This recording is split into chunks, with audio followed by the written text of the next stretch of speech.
Hi hello ನಮಸ್ತೆ. ನಾನು ಪ್ರೀತಿಯ ಸೋಮಪ್ಪ ದುಂಡಿಗೇರಿ, ಲೇಖಕರು ಸಮಗ್ರ ಸ್ಪರ್ಧಾ ಇತಿಹಾಸ ಮತ್ತು ಸಮಗ್ರ ಸ್ಪರ್ಧಾ ಭೂಗೋಳ. ಆತ್ಮೀಯರೇ, ನಾನು ಸುಮಾರು 15 ವರ್ಷಗಳಿಂದ ಇತಿಹಾಸ ಮತ್ತು ಭೂಗೋಳ ವಿಷಯಕ್ಕೆ ಸಂಬಂಧಪಟ್ಟಂತೆ ತರಗತಿಯನ್ನು ಮಾಡುತ್ತಾ ಬಂದಿದ್ದು. ಇವತ್ತು ನಾನು ನಿಮಗೆ ಲೈವ್ ಬರಲು ಕಾರಣವೇನು ಅಂತಂದಾಗ, ಇಂದು ನಡೆದಂಥ KA ಎಕ್ಸಾಮ್ ನಾನ್ HKದಲ್ಲಿ ಇತಿಹಾಸ ಮತ್ತು ಭೂಗೋಳ ವಿಷಯಕ್ಕೆ ಸಂಬಂಧಪಟ್ಟಂತೆ ಕೇಳಿದಂಥ ಪ್ರಶ್ನೆಗಳಿಗೆ ಕೀ ಉತ್ತರವನ್ನು ಕೊಡಲು ಪ್ರಯತ್ನ ಪಡುತ್ತಿದ್ದೇನೆ. ಬಟ್ ಫೈನಲ್ ಉತ್ತರ ಏನಂತಂದಾಗ ಡಿಪಾರ್ಟ್ಮೆಂಟ್ ಇಲಾಖೆ ಏನಂತಂದಾಗ ಬಿಡುಗಡೆ ಮಾಡುತ್ತದೆ. ಬಟ್ ನನಗೆ ಸಾಧ್ಯವಾದಷ್ಟು ಏನಂತಂದಾಗ ಇದರಲ್ಲಿ ನಿಮ್ಮ ಜೊತೆ ಏನಂತಂದಾಗ ಡಿಸ್ಕಸ್ ಮಾಡ್ಕೊತ ಹೋಗುತ್ತೇನೆ. ಹೀಗಾಗಿ ಇತಿಹಾಸ ಮತ್ತು ಭೂಗೋಳಕ್ಕೆ ಸಂಬಂಧಪಟ್ಟಂತೆ ಎಷ್ಟು ಪ್ರಶ್ನೆಗಳು ಕೇಳಿದ್ದಾರೆ ಅಂತೇಳಿ ತಿಳಿಲಕ್ಕಾಗಿ ಒಟ್ಟು ಇತಿಹಾಸ ಮತ್ತು ಭೂಗೋಳದಿಂದ 40 ಪ್ರಶ್ನೆಗಳು ಬಂದಿದ್ದಾವೆ.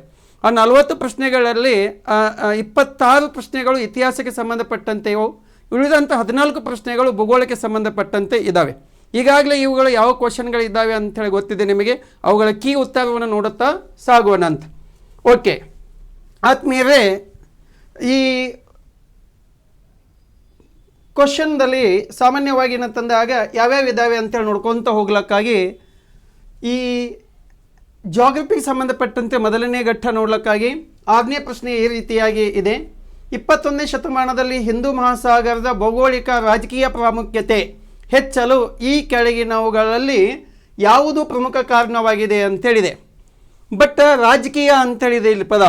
ರಾಜಕೀಯ ಅನ್ನೋದೇನಂತಂದಾಗ ಇಂಪಾರ್ಟೆಂಟ್ ಆಗುತ್ತೆ. ಇಲ್ಲಿ ರಾಜಕೀಯ ಅಂತಂದಾಗ ಸಾಮಾನ್ಯವಾಗಿ ಏನಂತಂದಾಗ ಒಂದೇ ಆಪ್ಷನ್ಸ್ ಏನಿದೆ ಅಂತಂದಾಗ ಹಿಂದೂ ಮಹಾಸಾಗರ ಯಾವುದೇ ಗಮನಾರ್ಹ ನೈಸರ್ಗಿಕ ಸಂಪನ್ಮೂಲಗಳನ್ನು ಹೊಂದಿಲ್ಲ.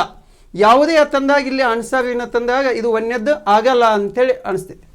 ಬಟ್ ಇದು ಭೂಪ್ರದೇಶಗಳಿಗಿಂತ ಭೂಪ್ರದೇಶಗಳಿಂದ ಆವೃತವಾಗಿದ್ದು ಸೀಮಿತ ಕಾರ್ಯತಂತ್ರದ ಮೌಲ್ಯವನ್ನು ಹೊಂದಿದೆ. ಮೋಸ್ಟ್ಲಿ ಇದು ಏನಂತಂದಾಗ ಆನ್ಸರ್ ಆಗಬಹುದು ಅಂಥೇಳಿ. ಜಾಗತಿಕ ಕಡಲ ತೈಲ ವ್ಯಾಪಾರದ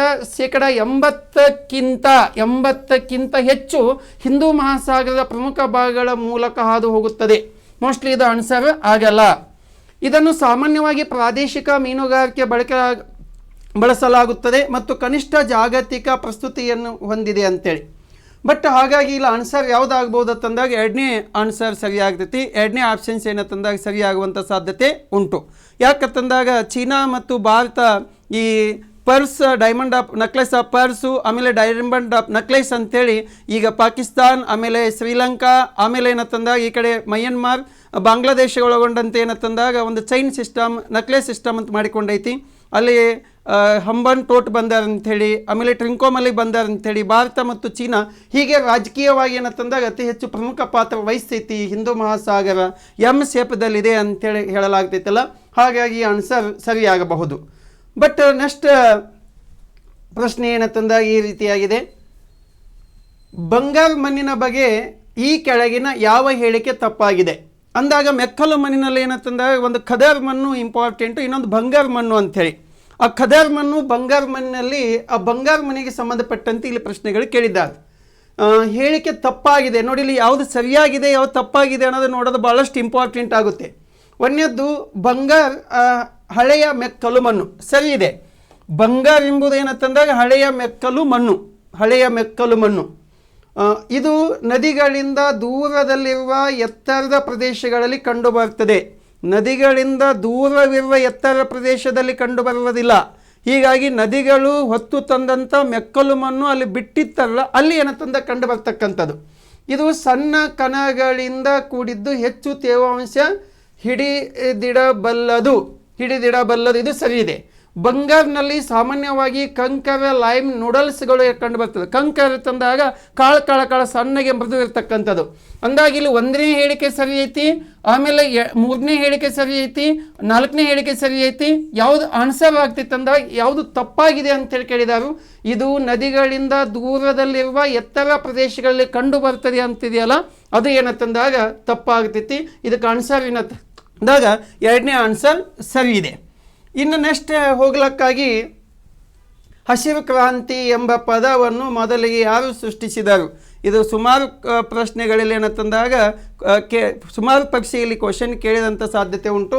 ಅದಕ್ಕಾಗಿ ಏನಂತಂದಾಗ ನಿಮಗೆ ಆನ್ಸರ್ ಸಹಿತ ಗೊತ್ತಿದೆ. MS ಸ್ವಾಮಿನಾಥನ್ ಅಂಥೇಳಿ ಕರೆಯಲಾಗ್ತೈತಿ. ಅದು ಏನಂತಂದಾಗ ಆನ್ಸರು ಸರಿ. ಎಸ್, ಇನ್ನು ನೆಕ್ಸ್ಟ್ ಪ್ರಶ್ನೆಗೆ ಏನಂತಂದಾಗ ಹೋಗ್ಲಕ್ಕ ಇದು ಆನ್ಸರ್ ಏನಂತಂದಾಗ 8 ಇದೇ ಏನಂತಂದಾಗ ಆನ್ಸರ್ ಆಗುತ್ತೆ. ಆಮೇಲೆ ಏನಂತಂದಾಗ ನೆಕ್ಸ್ಟು ಪ್ರಶ್ನೆ, ಕೆಳಗಿನ ಹೇಳಿಕೆಗಳನ್ನು ಪರಿಗಣಿಸಿ ಅಂತೇಳಿ ಹೇಳಿಕೆಗಳನ್ನು ಪರಿಗಣಿಸಿ. ಇದು ಜಾಗ್ರಫಿಗೆ ಸಂಬಂಧಪಟ್ಟಂತೆ ಪ್ರಶ್ನೆ ಇದೆ. ಅದಕ್ಕಾಗಿ ಏನಂತಂದಾಗ ಭಾರತವು ಮಾನ್ಸೂನ್ ಆಧಾರಿತ ದೇಶವಾಗಿದೆ. ಸರಿ ಇದೆ, ಭಾರತವು ಮಾನ್ಸೂನ್ ಆಧಾರಿತ ದೇಶವಾಗಿದೆ. ನೈಋತ್ಯ ಮಾನ್ಸೂನ್ ಸಾಮಾನ್ಯವಾಗಿ ಭಾರತಕ್ಕೆ ಹೆಚ್ಚು ಮಳೆ ತರುತ್ತದೆ. ಎಸ್, ಸರಿಯಾಗಿದೆ. 75% ಮಳೆಯನ್ನು ತರ್ತಿತಿ. ಬಟ್ ಏನಂತಂದಾಗ ಕರ್ನಾಟಕದಲ್ಲಿ 86% ಮಳೆ ತರ್ತಿತಿ ಅಂತೇಳಿ ಗೊತ್ತಿದೆ. ಹೀಗಾಗಿ ಏನಂತಂದಾಗ ಎರಡನೇದು ಹೇಳಿಕೆಯೂ ಸರಿ ಇದೆ. ಈಶಾನ್ಯ ಮಾನ್ಸೂನ್ ಮಳೆ ಮುಖ್ಯವಾಗಿ ಪೂರ್ವ ಮತ್ತು ದಕ್ಷಿಣ ಭಾರತಕ್ಕೆ ಸೀಮಿತವಾಗಿದೆ. ಪೂರ್ವ ಅಂತಂದ ಈ ಕಡೆಗೆ ಇರ್ತಕ್ಕಂಥ ಭಾಗದಲ್ಲಿ, ಹೀಗಾಗಿ ಏನಂತಂದ ಈಶಾನ್ಯ ಮಾನ್ಸೂನ್ ಮಾರುತ ಅಂತೇಳಿ ಕೇಳಿದ್ದಾರೆ. ಸರಿ ಇದೆ. ಈಶಾನ್ಯ ಮಾನ್ಸೂನ್ ಮಾರುತದಲ್ಲಿ ಅತಿ ಹೆಚ್ಚು ಮಳೆಯನ್ನು ಪಡಿತಕ್ಕಂಥ ರಾಜ್ಯ ದಕ್ಷಿಣ ಭಾರತದಲ್ಲಿ ಒಂದು ತಮಿಳುನಾಡು. ಅದೇ ಅವಧಿಯಲ್ಲಿ ಒಡಿಶಾ ಮತ್ತು ಆಂಧ್ರ ಪ್ರದೇಶದಲ್ಲಿ ಏನಂತ ಸೈಕ್ಲೋನ್ ಉಂಟಾಗುವಂಥ ಸಾಧ್ಯತೆ ಐತಿ. ಹಾಗಾಗಿ ಈ ಹೇಳಿಕೆ ಸರಿ. ಆಮೇಲೆ ಈ ಹೇಳಿಕೆ ಸರಿಯಾಗಿದೆ. ಆಮೇಲೆ ಈ ಹೇಳಿಕೆ ಈಶಾನ್ಯ ಮಾನ್ಸೂನ್ ಸರಿ ಇದೆ. ಮಾನ್ಸೂನ್ ಯಾವಾಗಲೂ ಭಾರತದಲ್ಲಿ ಒಂದು ಜೂಜಾಟ. ಇದನ್ನು ಮೇನ್ಸಲ್ಲಿ ಕ್ವಶನ್ ಕೇಳಿದವು. ಅಂದಾಗ ಇಲ್ಲಿ ಆನ್ಸರ್ ಯಾವುದಾಗ್ತಿತ್ತು ಅಂದಾಗ 1, 2, 3 ಮತ್ತು 4 ಸರಿ. ಇದು ಭಾರತದ ರೈತನೊಂದಿಗೆ ಆಡುವಂಥ ಜೂಜಾಟ. ಈ ಹೇಳಿಕೆಯನ್ನು ಏನಂತಂದಾಗ ತಿಳಿಸಿ ಅಂತೇಳಿ ಮೇನ್ಸಿ ಕ್ವಶನ್ ಕೇಳಿದುಂಟಿದು. ಹೀಗಾಗಿ ಏನಂತಂದಾಗ ಆನ್ಸರ್ ಇದಾಗುತ್ತೆ ಅದಕ್ಕೆ. ನೆಕ್ಸ್ಟ್ ಪ್ರಶ್ನೆ, ಪಟ್ಟಿ 1 ಮತ್ತು ಪಟ್ಟಿ 2 ಹೊಂದಿಸಿ ಸರಿಯಾದ ಉತ್ತರಗಳನ್ನು ಈ ಕೆಳಗಿನ ಸಂಕೇತಗಳಿಂದ ಜೋಡಿಸಿ. ಬಟ್ ಈ ಎಕ್ಸಾಮ್ಕಂತೆ ಓದಿದಂಥ ವ್ಯಕ್ತಿಗಳಿಗೆ, ಅಭ್ಯರ್ಥಿಗಳಿಗೆ ಅತ್ಯಂತ ಸೂಕ್ತವಾದಂಥ ಕ್ವಶನ್ ಪೇಪರ್ ಐತಿ ಅಂಥೇಳಿ ನನ್ನ ಭಾವನೆ. ಯಾಕಂದಾಗ ಅಷ್ಟು ಕಠಿಣ ಇಲ್ಲ, ಅಷ್ಟು ಈಜಿನೂ ಇಲ್ಲ ಅಂತ ಹೇಳಲಾಗ್ತೈತಿ. ಎಸ್, ಇಲ್ಲಿ ಸೈಕ್ಲೋನ್ಗಳ ಹೆಸರುಗಳ ಪಟ್ಟಿ ಕೊಟ್ಟಿದ್ದಾರೆ. ಈ ಕಡೆಗೆ ಏನಂತಂದಾಗ ಯಾವುದು ಪಟ್ಟಿ 2ದಲ್ಲಿ ಯಾವ ದೇಶಕ್ಕೆ ಸಂಬಂಧಪಟ್ಟಿದೆ ಅಂತೇಳಿ ಈ ಸೈಕ್ಲೋನ್ಸ್ಗಳ ತಂದಾಗ ಭಾರತದಲ್ಲಿ ಕರೀತಾರೆ. ಅಂದಾಗ ಈಗ ನಿಮಗೇನಂತೇಳಿ ಗೊತ್ತಾಗಬೇಕು, ಭಾರತ ಸೈಕ್ಲೋನ್ ಅಂತಂದ್ರೆ ಭಾರತದಲ್ಲಿ ಏನಂತಂದಾಗ ಸೈಕ್ಲೋನ್ಗಳು ಎಂದು ಕರೆಯಲಾಗ್ತೈತಿ ಅಂತೇಳಿ ಗೊತ್ತಾಗುತ್ತೆ. ಆಮೇಲೆ ಏನಂತಂದಾಗ ಒಂದೊಂದು ಸಲ ಏನಂತಂದಾಗ ವಿಲ್ಲಿ ಏನಂತಂದಾಗ ಗೊತ್ತಿರ್ತೈತಿ, ಅವುಗಳಿಗೆ ಗೊತ್ತಿರಲ್ಲ. ಅವಾಗ ಏನು ಮಾಡ್ಬೇಕಂದಾಗ ವಿಲ್ಲಿ ಅಂದಾಗ ಆಸ್ಟ್ರೇಲಿಯಾ ಅಂತೇಳಿ ಗೊತ್ತಿದೆ ನಿಮಗೆ. ವಿಲ್ಲಿ ಆಸ್ಟ್ರೇಲಿಯಾ ಅಂದಾಗ D3 ಯಾವುದೈತಿ ಅಂತೇಳಿ ನೋಡಬೇಕು. D3 ಇಲ್ಲಿದೆ, ಆಮೇಲೆ D1 ಇಲ್ಲಿದೆ, ಆಮೇಲೆ D2 ಇದೆ, ಆಮೇಲೆ ಏನಂತಂದಾಗ D4 ಇದೆ. ಅಂದಾಗ ಆನ್ಸರ್ ಯಾವುದು? ಎರಡನೇದ್ದು. ಅಂದಾಗ ಏನಂತಂದಾಗ A4 ಅಂತೇಳಿ ಸಿಕ್ತು. ನಮಗೆ B ಅಂತಂದಾಗ ಯಾವ್ದು ಸಿಗುತ್ತೆ? B1 ಅಂತೇಳಿ ಸಿಗ್ತೈತಿ. ತೈಪೂನ್ B1. ಆಮೇಲೆ ಏನಂತಂದಾಗ C2 ಉತ್ತರ ಅಮೆರಿಕ ಹರಿಕೇನ. ಇದು ಏನಂತಂದಾಗ ಆನ್ಸರು ಸರಿ ಆಗ್ತೈತಿ. ಹೀಗಾಗಿ ಏನಂತಂದಾಗ ಭಾಳಷ್ಟು ಇಂಪಾರ್ಟೆಂಟು ಸೈಕ್ಲೋನ್ಗಳು ನೆನಪಿಡಬೇಕು. ಯಾವ್ಯಾವ ದೇಶಗಳಲ್ಲಿ ಸೈಕ್ಲೋನ್ಗಳಿಗೆ ಏನೆಂದು ಕರೆಯಲಾಗ್ತೈತಿ ಅಂತೇಳಿ ನೆನಪಿಡಬೇಕು. ಈ ರೀತಿಯಾದಂಥ ಇದು ಕ್ವಶನ್ನು ಅತ್ಯುತ್ತಮವಾಗೈತಿ. ಬಟ್ ಸ್ವಲ್ಪ ನೀವು ಸ್ಮಾರ್ಟ್ ವರ್ಕ್ ಎಕ್ಸಾಮ್ ಹಾಲ್ದಲ್ಲಿ ಮಾಡಿದ್ರೆ ಏನಂತಂದಾಗ ಕರೆಕ್ಟಿಗೆ ಆಗ್ತೈತಿ. ಎಸ್, ಇಲ್ಲಿ ಏನು ಕೊಟ್ಟಿದ್ದಾರೆ ತಂದಾಗ ಹೊಂದಿಸಿ ಬರೆಯಿರಿ. ಪಟ್ಟಿ ಕಲ್ಲಿದ್ದಲ ಮೈನ್ಸ್ಗಳು ಕೊಟ್ಟಿದ್ದಾರೆ. ರಾಣಿಗಂಜ್ ಎಲ್ಲಿದೆ ಅಂತಂದಾಗ ಇದು ರಾಣಿಗಂಜ್ ಕಂಡು ಬರ್ತಕ್ಕಂಥದ್ದು ಪಶ್ಚಿಮ ಬಂಗಾಳದಲ್ಲಿ. ರಾಣಿಗಂಜ್ ಎಲ್ಲಿ ಕಂಡು ಪಶ್ಚಿಮ ಬಂಗಾಳದಲ್ಲಿ. ಆಮೇಲೆ ಏನಂತಂದಾಗ ಜರಿಯಾ ಕಂಡು ಬರ್ತಕ್ಕಂಥದ್ದು ಜಾರ್ಖಂಡ್ ಧನ್ಬಾದ್ ಡಿಸ್ಟಿಕ್ದಲ್ಲಿ ಕಂಡು ಬರ್ತೈತಿ. ಅಂದಾಗ ನಮಗೆ B3 ಇದ್ದದ್ದು ಹುಡುಕಾಡಬೇಕು. ಅಂದಾಗ B3 ಇಲ್ಲೊಂದಿದೆ ಮತ್ತು B3 ಇಲ್ಲೊಂದಿದೆ. ಅಂದಾಗ ಇಲ್ಲಿ 2ರಲ್ಲಿ ಆನ್ಸರ್ ಆಗ್ತೈತಿ. ಆಮೇಲೆ ಏನಂತಂದಾಗ ತಲ್ಚೇರ ಎಲ್ಲಿದೆ ಅಂತಂದಾಗ ಒಡಿಸ್ಸಾದ ತಲ್ಚೇರ. ಅಂದಾಗ D1 ಎಲ್ಲಿದೆ ಅಂತೇಳಿ ನೋಡಬೇಕು. D1 ಅಂದಾಗ ಆನ್ಸರ್ ಯಾವುದಾಗ್ತೈತಿ ಅಂದಾಗ ಇದು ಆಗ್ತೈತಿ. ಇಲ್ಲಿ ನೋಡಿ D1 ಇದ್ದದ್ದು ಏನಂತಂದಾಗ ಯಾವುದೂ ಇಲ್ಲ. ಹಾಗಾಗಿ ಏನಂತಂದಾಗ ಇದು ಭಾರತದ ಅತ್ಯಂತ ಪ್ರಸಿದ್ಧವಾದಂಥ ಏನಂತಂದಾಗ ಕಲ್ಲಿದ್ದಲಿನ ನಿಕ್ಷೇಪ ಅಂಥೇಳಿ ಕರೆಯಲಾಗ್ತೈತಿ. ಇದು ಜರಿಯಾ ಎಂಬುದು ಅತ್ಯುತ್ತಮ ಗುಣಮಟ್ಟವಾದಂಥ ಕಲ್ಲಿದ್ದಲನ್ನು ಉತ್ಪಾದನೆ ಮಾಡುವಂಥ ಪ್ಲೇಸು. ಅಂದಾಗ ಕಲ್ಲಿದ್ದಲಿನ ಅದಿರಿನ ಪ್ರಕಾರಗಳು ಅಂಥೇಳಿ ಅಂಥ್ರಸೈಟ್, ಬಿಟ್ಯುಮಿನಸ್, ಲಿಗ್ನೈಟ್, ಪೀಟ್ ಅಂಥೇಳಿ ಕರಿತೇವಲ್ಲ, ಈ ಭಾಗದಲ್ಲಿ ಕಲ್ಲಿದ್ದಲಿನ ಮೈನ್ಗಳು ಕೊಟ್ಟಿದ್ದಾರೆ. ಈ ರೀತಿಯಾದಂಥ ಆನ್ಸರ್ನಿಂದ ತಟ್ಟಪಾಣಿಯಲ್ಲಿ ಕಂಡು ಬರ್ತಂದಾಗ ಛತ್ತೀಸ್ಗಢದಲ್ಲಿ ಕಂಡು ಬರ್ತಿತ್ತು ಅಂಥೇಳಿ. ನಾವು ನೆಕ್ಸ್ಟ್ ಕ್ವಶನ್ಗೆ ಏನಂತಂದಾಗ ಸಾಗೋಣ. ನೆಕ್ಸ್ಟ್ ಕ್ವಶನ್ ಏನಿದೆ ಅಂಥೇಳಿ ತಿಳಿಲಕ್ಕಾಗಿ ಈಗ ಸಾಮಾನ್ಯವಾಗಿ ಆನ್ಸರ್ ಅಟ್ಟೆ ನೋಡ್ಕೊತ ಹೋಗಿಬಿಡೋಣಂತ. ಬಟ್ ಇವುಗಳ ಎಕ್ಸ್ಪ್ಲೇನ್ ಏನಂತಂದಾಗ ಒಂದು ಸಲ ಜಾಗ್ರಫಿಗೆ ಸಂಬಂಧಪಟ್ಟಂತೆಯೇ ಬೇರೆ, ಆಮೇಲೆ ಇತಿಹಾಸ ಸಂಬಂಧಪಟ್ಟಂತೆಯೇ ಬೇರೆ ನೋಡ್ಕೊತ ಹೋಗೋಣಂತ. ಎಸ್, ಇಲ್ಲಿ TKM, MTU, ಪೂಸಾ ಅಗ್ರೋ 6201 ಇವುಗಳು ಯಾವುದರ ತಳಿಗಳು? ಭಾರತದಲ್ಲಿ ಸಾಮಾನ್ಯವಾಗಿ ಬಳಸುವ ಗೋಧಿ ತಳಿಗಳು, ಭಾರತದಲ್ಲಿ ಸಾಮಾನ್ಯವಾಗಿ ಬಳಸುವ ಭತ್ತದ ತಳಿಗಳು, ಭಾರತದಲ್ಲಿ ಸಾಮಾನ್ಯವಾಗಿ ಬಳಸುವ ಹತ್ತಿಯ ತಳಿಗಳು, ಭಾರತದಲ್ಲಿ ಸಾಮಾನ್ಯವಾಗಿ ಬಳಸುವ ಕಬ್ಬಿನ ತಳಿಗಳು, ಕಬ್ಬಿನ ತಳಿಗಳಾಗಲ್ಲ, ಹತ್ತಿದ ಬೀಟೆ ಆಗ್ತೈತೆ ಆಗಲ್ಲ, ಗೋಧಿ ಟೀಕಾಮ್ ಆಗಲ್ಲ. ಹೀಗಾಗಿ ತಂದಾಗ ಅಕ್ಕಿಯ ತಳಿಗಳ ತಂದಾಗ ಭತ್ತ ತಳಿಗಳು, ರೈಸ್ ಬ್ರಿಡ್ಸ್ಗಳು ಅಂತೇಳಿ ಕರೀತಾರೆ. ಅಂದಾಗ ಇದು ಆನ್ಸರ್ ತಂದಾಗ ಎರಡನೇದಾಗ್ತೈತಿ. ಅಂದಾಗ ತಂದಾಗ ಯಾವ್ಯಾವ ತಳಿಗಳು ಯಾವುವು ಅಂತೇಳಿ ಅನ್ನೋದಕ್ಕೆ ಸಂಬಂಧಪಟ್ಟಂತೆ ಜಾಗ್ರಫಿಯಲ್ಲಿ ನೀವು ಓದ್ತಾ ಇರ್ತಿದ್ರಿ. ಹಾಗಾಗಿ ತಂದಾಗ ಈ 1001 ಪೂಸಾ ತಂದಾಗ ಇವುಗಳಿಗೆ ಸಾಮಾನ್ಯವಾಗಿ ಸಂಬಂಧಪಟ್ಟಂತೆ ಕ್ವಶನ್ ಹಿಂದೂ ಒಂದು ಸಲ ತಂದಾಗ ಕೇಳೋದು ಸಾಧ್ಯತೆ ಇದೆ, ಕೇಳಿದ್ದಾರೆ. ಇಲ್ಲಿ ತಂದಾಗ ಇಂಪಾರ್ಟೆಂಟ್ ಆದಂಥ ಒಂದು ಪ್ರಶ್ನೆ ಬಂದಿದೆ ನೋಡಿ. ಐಸೋಹೈಲ್ ಅಂದ್ರೆ ಪಟ್ಟಿ ಒಂದು ಕಡೆ ಕೊಟ್ಟಿದ್ದಾನು, ಪಟ್ಟಿ 2 ಒಂದು ಕಡೆ ಕೊಟ್ಟಿದ್ದಾರೆ. ಪಟ್ಟಿ 1ದಲ್ಲಿ ಐಸೋಹೈಲ್ ಇದೆ, ಐಸೋಬಾರ್ ಇದೆ. ಐಸೋಬಾರ್ ತಂದಾಗ ನಿಮಗೇನಂತಂದಾಗ ಒತ್ತಡ ಅಂದಾಗ ಒತ್ತಡವನ್ನು ಅಳೆಯಲು ಬಳಸುವಂಥ ಮಾಪಕ ತಂದಾಗ ಐಸೋಬಾರ್ ಅಂತೇಳಿ ಕರಿತೀವಿ. ಐಸೋಬಾರ್ ಅಂದಾಗ ಇಲ್ಲಿ ಐಸೋಬಾರ್ ತಂದಾಗ ಇದು B4 ಆಗ್ಬೋದು. ಇಲ್ಲಿ B4 ಇದ್ದದ್ದು ಯಾವುದೈತಿ? B4 ಇದ್ದದ್ದು ಆನ್ಸರ್ ತಂದಾಗ ಡಿ ಐತಿ ನೋಡಿ, 1 ಐತಿ ಅಂದಾಗ B4 ಇದ್ದದ್ದು. ಇನ್ನೊಂದು ಸ್ವಲ್ಪ ನೋಡೋಣಲ್ಲ, ಐಸೋನಿಪಿ ಅಂದಾಗ ಮೋಡಗಳು. ಐಸೋನಿಪೆ ಅಂದಾಗ ಮೋಡಗಳ ಅಧ್ಯಯನಕ್ಕೆ ಏನೆಂದು ಕರೆಯಲಾಗ್ತದೆ? ನೆಫಾಲಜಿ ಅಂತ ಕರಿತೀವಿ. ಮೋಡಗಳ ಅಧ್ಯಯನಕ್ಕೆ ನೆಫಾಲಜಿ, ಮೂಡಾಲಜಿ ಅಲ್ಲ. ಮೋಡಗಳ ಅಧ್ಯಯನಕ್ಕೆ ಮೂಡಾಲಜಿ ಹಂಗಲ್ಲ. ಹೀಗಾಗಿ ತಂದಾಗ ಮೋಡಗಳ ಅಧ್ಯಯನಕ್ಕೆ ನೆಫಾಲಜಿ ಅಂತೇಳಿ ಕರಿತೀವಿ. ಆಮೇಲೆ ತಂದಾಗ ಐಸೋಹೆಲ್ಸ್ ಅಂದಾಗ ಈ ಸೂರ್ಯನನ್ನು ಅಧ್ಯಯನ ಮಾಡುವ ಸಲುವಾಗಿ ಹೀಗೆಂದು ಕರೆಯಲಾಗ್ತದೆ. Study of sun as called ನೋನೆ ಹೆಲನಾಲಜಿ ಅಂತೇಳಿ ಕರಿತೀವಿ. ಆಮೇಲೆ ಐಸೋಹೈಡ್ಸ್ ಅರುಷ್ಟಿ ಅಂತೇಳಿ ಕರಿತೀವಿ. ಅಂದಾಗ ಹಿಮ ಅಂದಾಗ ಇವುಗಳು ತಂದಾಗ ಲೈನ್ಸ್ಗಳು, 2 ಸಮ ಪ್ರಮಾಣದ ವಾಯುವಿನ ಒತ್ತಡವನ್ನು ನಕ್ಷೆಯ ಮೇಲೆ ತಿಳಿಸಲು ಎಳೆಯಲ್ಪಟ್ಟಂಥ ಕಾಲ್ಪನಿಕ ರೇಖೆಗಳಿಗೆ ಐಸೋಬಾರ್ ಅಂತೇಳಿ ಕರೆಯಲಾಗ್ತದೆ. ಅಂದಾಗ ಆನ್ಸರ್ ತಂದಾಗ A2 ಆಯಿತು. ಆಮೇಲೆ ಐಸೋಬಾರ್ ತಂದಾಗ B4 ಆಯಿತು. ಐಸೋನಿಪೆ ತಂದಾಗ C1 ಆಯಿತು. ಆಮೇಲೆ ಐಸೋಹೈಡ್ಸ್ ಅಂದಾಗ ಸಮವೃಷ್ಟಿ D3 ಆಯಿತು. ಎಸ್, ಈ ರೀತಿಯಾಗಿ ಇಲ್ಲಿ ನೋಡಿ ಎಷ್ಟು ಚೆನ್ನಾಗಿದೆ ಗೊತ್ತಾ. ಇಲ್ಲಿ ಒಂದು ಆನ್ಸರ್ ಸಿಕ್ತಂದಾಗ ಎಲ್ಲ ಆನ್ಸರ್ ಸಿಗುವಂಥ ಸಾಧ್ಯತೆ ಒಂದೊಂದು ಸಲ ಇರ್ತೈತಿ. ಬಟ್ ಅದನ್ನು ಸ್ಮಾರ್ಟ್ ವರ್ಕ್ ನೋಡಬೇಕು, ಎಲ್ಲ ಒಂದು ಸಲ ನೋಡಬೇಕು. ಅಂದಾಗ ತಂದಾಗ ನಿಮಗೆ ಆನ್ಸರ್ ಮಾಡ್ಲಿಕ್ಕೆ ಅತಿ ಹೆಚ್ಚು ಈಜಿ ಆಗ್ತೈತಿ.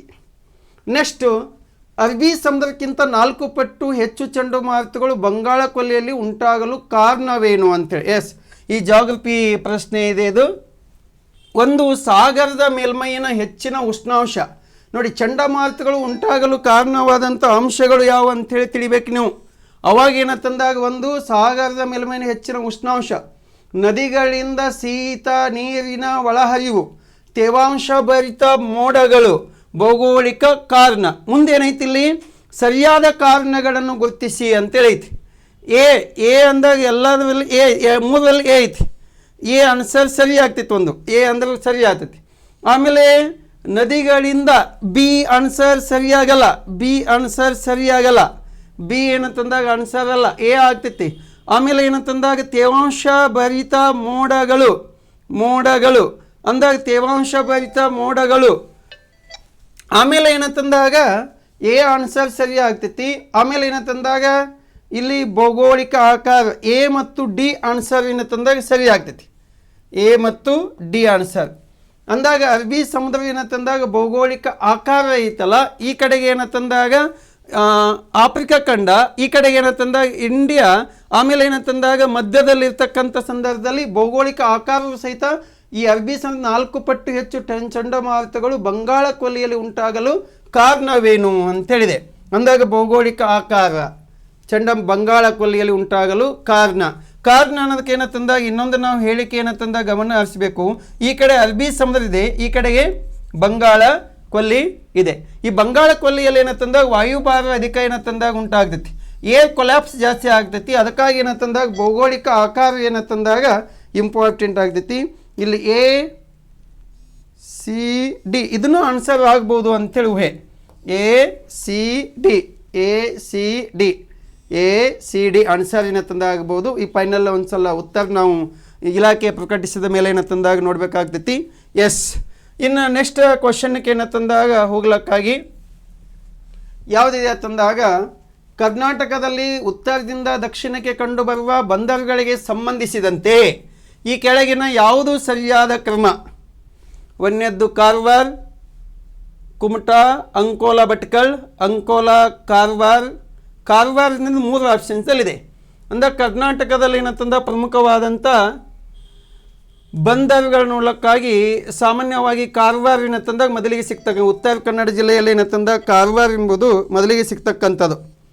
ಕಾರವಾರ ಎಂಬುದು ಸಿಕ್ಕ ಮೇಲೆ ಏನಂತಂದಾಗ ನೆಕ್ಸ್ಟ್ ಕುಮಟಾ ಇಲ್ಲ, ಆಮೇಲೆ ಏನಂತಂದಾಗ ಭಟ್ಕಳ ಆಮೇಲೆ ಸಿಗುತ್ತೆ. ಹಾಗಾಗಿ ಒಂದನೇದ್ದು, ಎರಡನೇ ಸಿಗ್ತಕ್ಕಂಥದ್ದು ಕುಮಟಾ ಆದಮೇಲೆ ಭಟ್ಕಳ. ಅಂದಾಗ ಆನ್ಸರ್ ಏನಂತಂದಾಗ 4 ಕಾರವಾರ ಆದಮೇಲೆ ಅಂಕೋಲಾ ಆದಮೇಲೆ ಕುಮಟಾ ಆಮೇಲೆ ಭಟ್ಕಳ. ಇವು ಎಲ್ಲ ಉತ್ತರ ಕನ್ನಡ ಜಿಲ್ಲೆಯಲ್ಲಿ ಕಂಡು ಬರ್ತಕ್ಕಂಥ ಬಂದರುಗಳು ಅಂಥೇಳಿ ಕರೆಯಲಾಗ್ತೈತಿ. ಎಸ್, ಇದು ಆದಮೇಲೆ ಏನಂತಂದಾಗ ನೆಕ್ಸ್ಟ್ ಯಾವ ವನ್ಯಜೀವಿ ಅಭಯಾರಣ್ಯವು ಇತ್ತೀಚೆಗೆ ನೈಸರ್ಗಿಕ ಪ್ರಸರಣದ ಮೂಲಕ ಏಷ್ಯಾಟಿಕ್ ಸಿಂಹಗಳಿಗೆ ಆವಾಸ ಸ್ಥಾನವಾಗಿದೆ. ನೋಡಿ, ಏಷ್ಯಾಟಿಕ್ ಲೈನ್ಗಳಿಗೆ ಭಾಳ ಫೇಮಸ್ ಆದದ್ದು ಈ ಗಿರ್ ನ್ಯಾಷನಲ್ ಪಾರ್ಕ್ ಗುಜರಾತ್ ಅಂಥೇಳಿ. ಗಿರ್ ನ್ಯಾಷನಲ್ ಪಾರ್ಕ್ ಏನಂತಂದಾಗ ಇಲ್ಲ ಅಂದರೆ ಗುಜರಾತ್ನಲ್ಲಿ ಕಂಡು ಬರ್ತಕ್ಕಂಥದ್ದು ಗಾಂಧಿ ಸಾಗರ್ ಅಭಯಾರಣ್ಯ, ಕುನೋ ಮಧ್ಯಪ್ರದೇಶದಲ್ಲಿ ಕಂಡು ಬರ್ತೈತಿ, ಬನ್ನಿ ಹುಲ್ಲುಗಾವಲಾಗಲ್ಲ. ಆನ್ಸರ್ ಏನಂತಂದಾಗ ಎ. ಹಾಗಾಗಿ ಆನ್ಸರ್ ಏನು ಅಂತಂದಾಗ ಎ. ಬರ್ದಾ ವನ್ಯಜೀವಿ ಅಭಯಾರಣ್ಯ ಎಲ್ಲಿ ಐತಂದಾಗ ಇಲ್ಲಿದೆ. ಇಲ್ಲಿ ಏಷ್ಯಾಟಿಕ್ ಲೈನ್ಸ್ಗಳಿಗೆ ಇಲ್ಲಿ ಏನಿದೆ ಅಂತಂದಾಗ ಇತ್ತೀಚೆಗೆ ಇದೆ, ಇತ್ತೀಚೆಗೆ ರೀಸೆಂಟ್ಲಿ. ಹಾಗಾಗಿ ಏನಂತಂದಾಗ ಇಂಪಾರ್ಟೆಂಟು ಅದಾಗ್ತೈತಿ. ನೆಕ್ಸ್ಟ್ ಇನ್ನು ಪ್ರಶ್ನೆಗೆ ಸಾಗೋದಾದರೆ ನೆಕ್ಸ್ಟ್ ಯಾವುದಿದೆ ಅಂತಂದಾಗ ಇಲ್ಲೊಂದು ಪ್ರಶ್ನೆ ಉತ್ತಮವಾಗಿ ಬಂದಿತ್ತಿದ್ದು. ಈ ಕೆಳಗಿನ ಕರ್ನಾಟಕದಲ್ಲಿನ ಸಂರಕ್ಷಣಾ ಪ್ರದೇಶಗಳನ್ನು ಪರಿಗಣಿಸಿ. ಬಂಡೀಪುರ, ಅಣಸಿ, ಭದ್ರಾ, ಬನ್ನೇರುಘಟ್ಟು, ಕಾಳಿ, ನಾಗರಹೊಳೆ ಮೇಲಿನ ಯಾವ್ಯಾವ ಹುಲಿ ಸಂರಕ್ಷಣಾ ವಲಯಗಳಿವೆ? ಹುಲಿ ಸಂರಕ್ಷಣಾ ವಲಯಗಳಿವೆ ಅಂದಾಗ 5 ಹುಲಿಯ ಸಂರಕ್ಷಣಾ ವಲಯಗಳು ಕಂಡು ಬರ್ತಾವೆ. ಒಂದು ಬಂಡೀಪುರ ಇದೆ, ಆಮೇಲೆ ಏನಂತಂದಾಗ ಭದ್ರಾ ಇದೆ, ಆಮೇಲೆ ಏನಂತಂದಾಗ ಕಾಳಿ ನಾಗರಹೊಳೆ ಇದೆ. ನಾಗರಹೊಳೆ ಅಂದಾಗ ಎ ಅಂತ ಎಲ್ಲದಲ್ಲಿ ಆಪ್ಷನ್ಸ್ 2 ಆಪ್ಷನ್ಸ್ ಎಲ್ಲ ಅದಾವು. ಒಂದು ಎ ಇದೂ ಇದೆ, ಆಮೇಲೆ ಏನಂತಂದಾಗ ಇದೂ ಇದೆ, ಆಮೇಲೆ ಸಿ 2ರಲ್ಲಿ ಇದಾವೆ, ಆಮೇಲೆ ಏನಂತಂದಾಗ ಎಫ್ 2ರಲ್ಲಿ ಇದಾವೆ. ಇಲ್ಲಿ ಡಿ ಇ ಯಾವುದು ಡಿ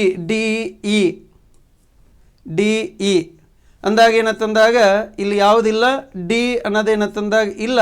ಆನ್ಸರ್ ಯಾವುದಾಗ್ತಂದಾಗ 2 ಎ ಸಿ ಇ ಎಫ್.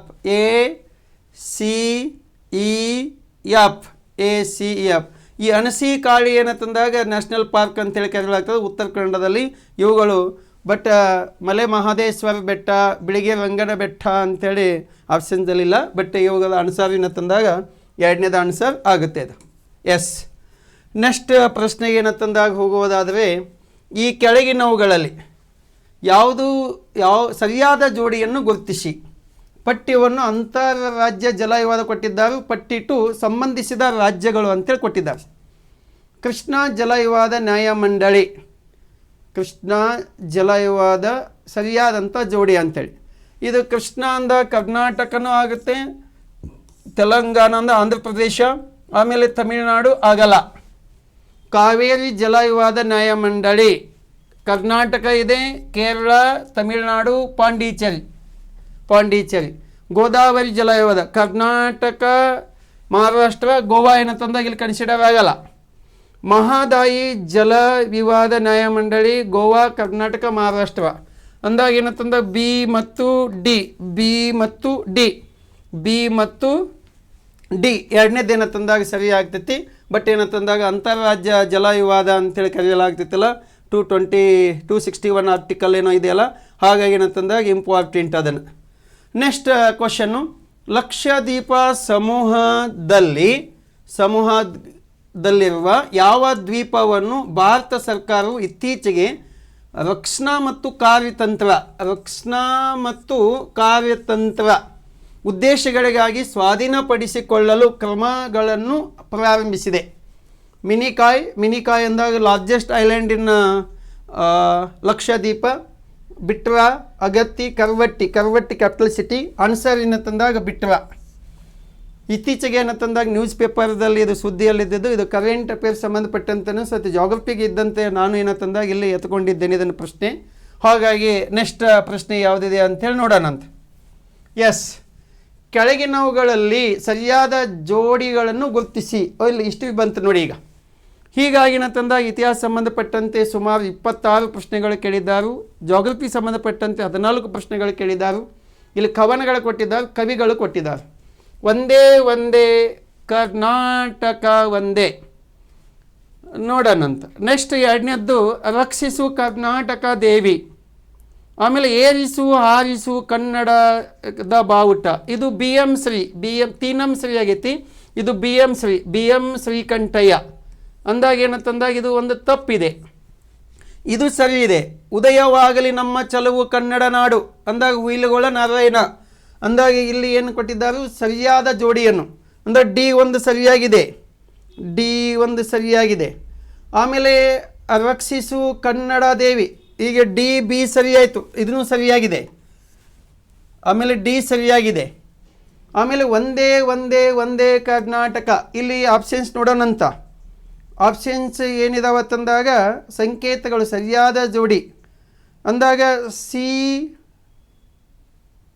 ಮತ್ತು D ಮಾತ್ರ ಸರಿ. ಈ ಒಂದೇ ಒಂದೇ ಕರ್ನಾಟಕ ಒಂದೇ ಕುವೆಂಪು ಅಲ್ಲ, ಇವರು ದರಾ ಬೇಂದ್ರೆ ಸರಿಯಾದ ಜೋಡಿಗಳನ್ನು ಗುರುತಿಸಿ ಅಂತಂದಾಗ ಇದು ಆನ್ಸರ್ ಅಲ್ಲ. ಅಂದಾಗ ಬಿ ಎ ಆಗಲ್ಲ, ಸಿ ಮತ್ತು ಡಿ.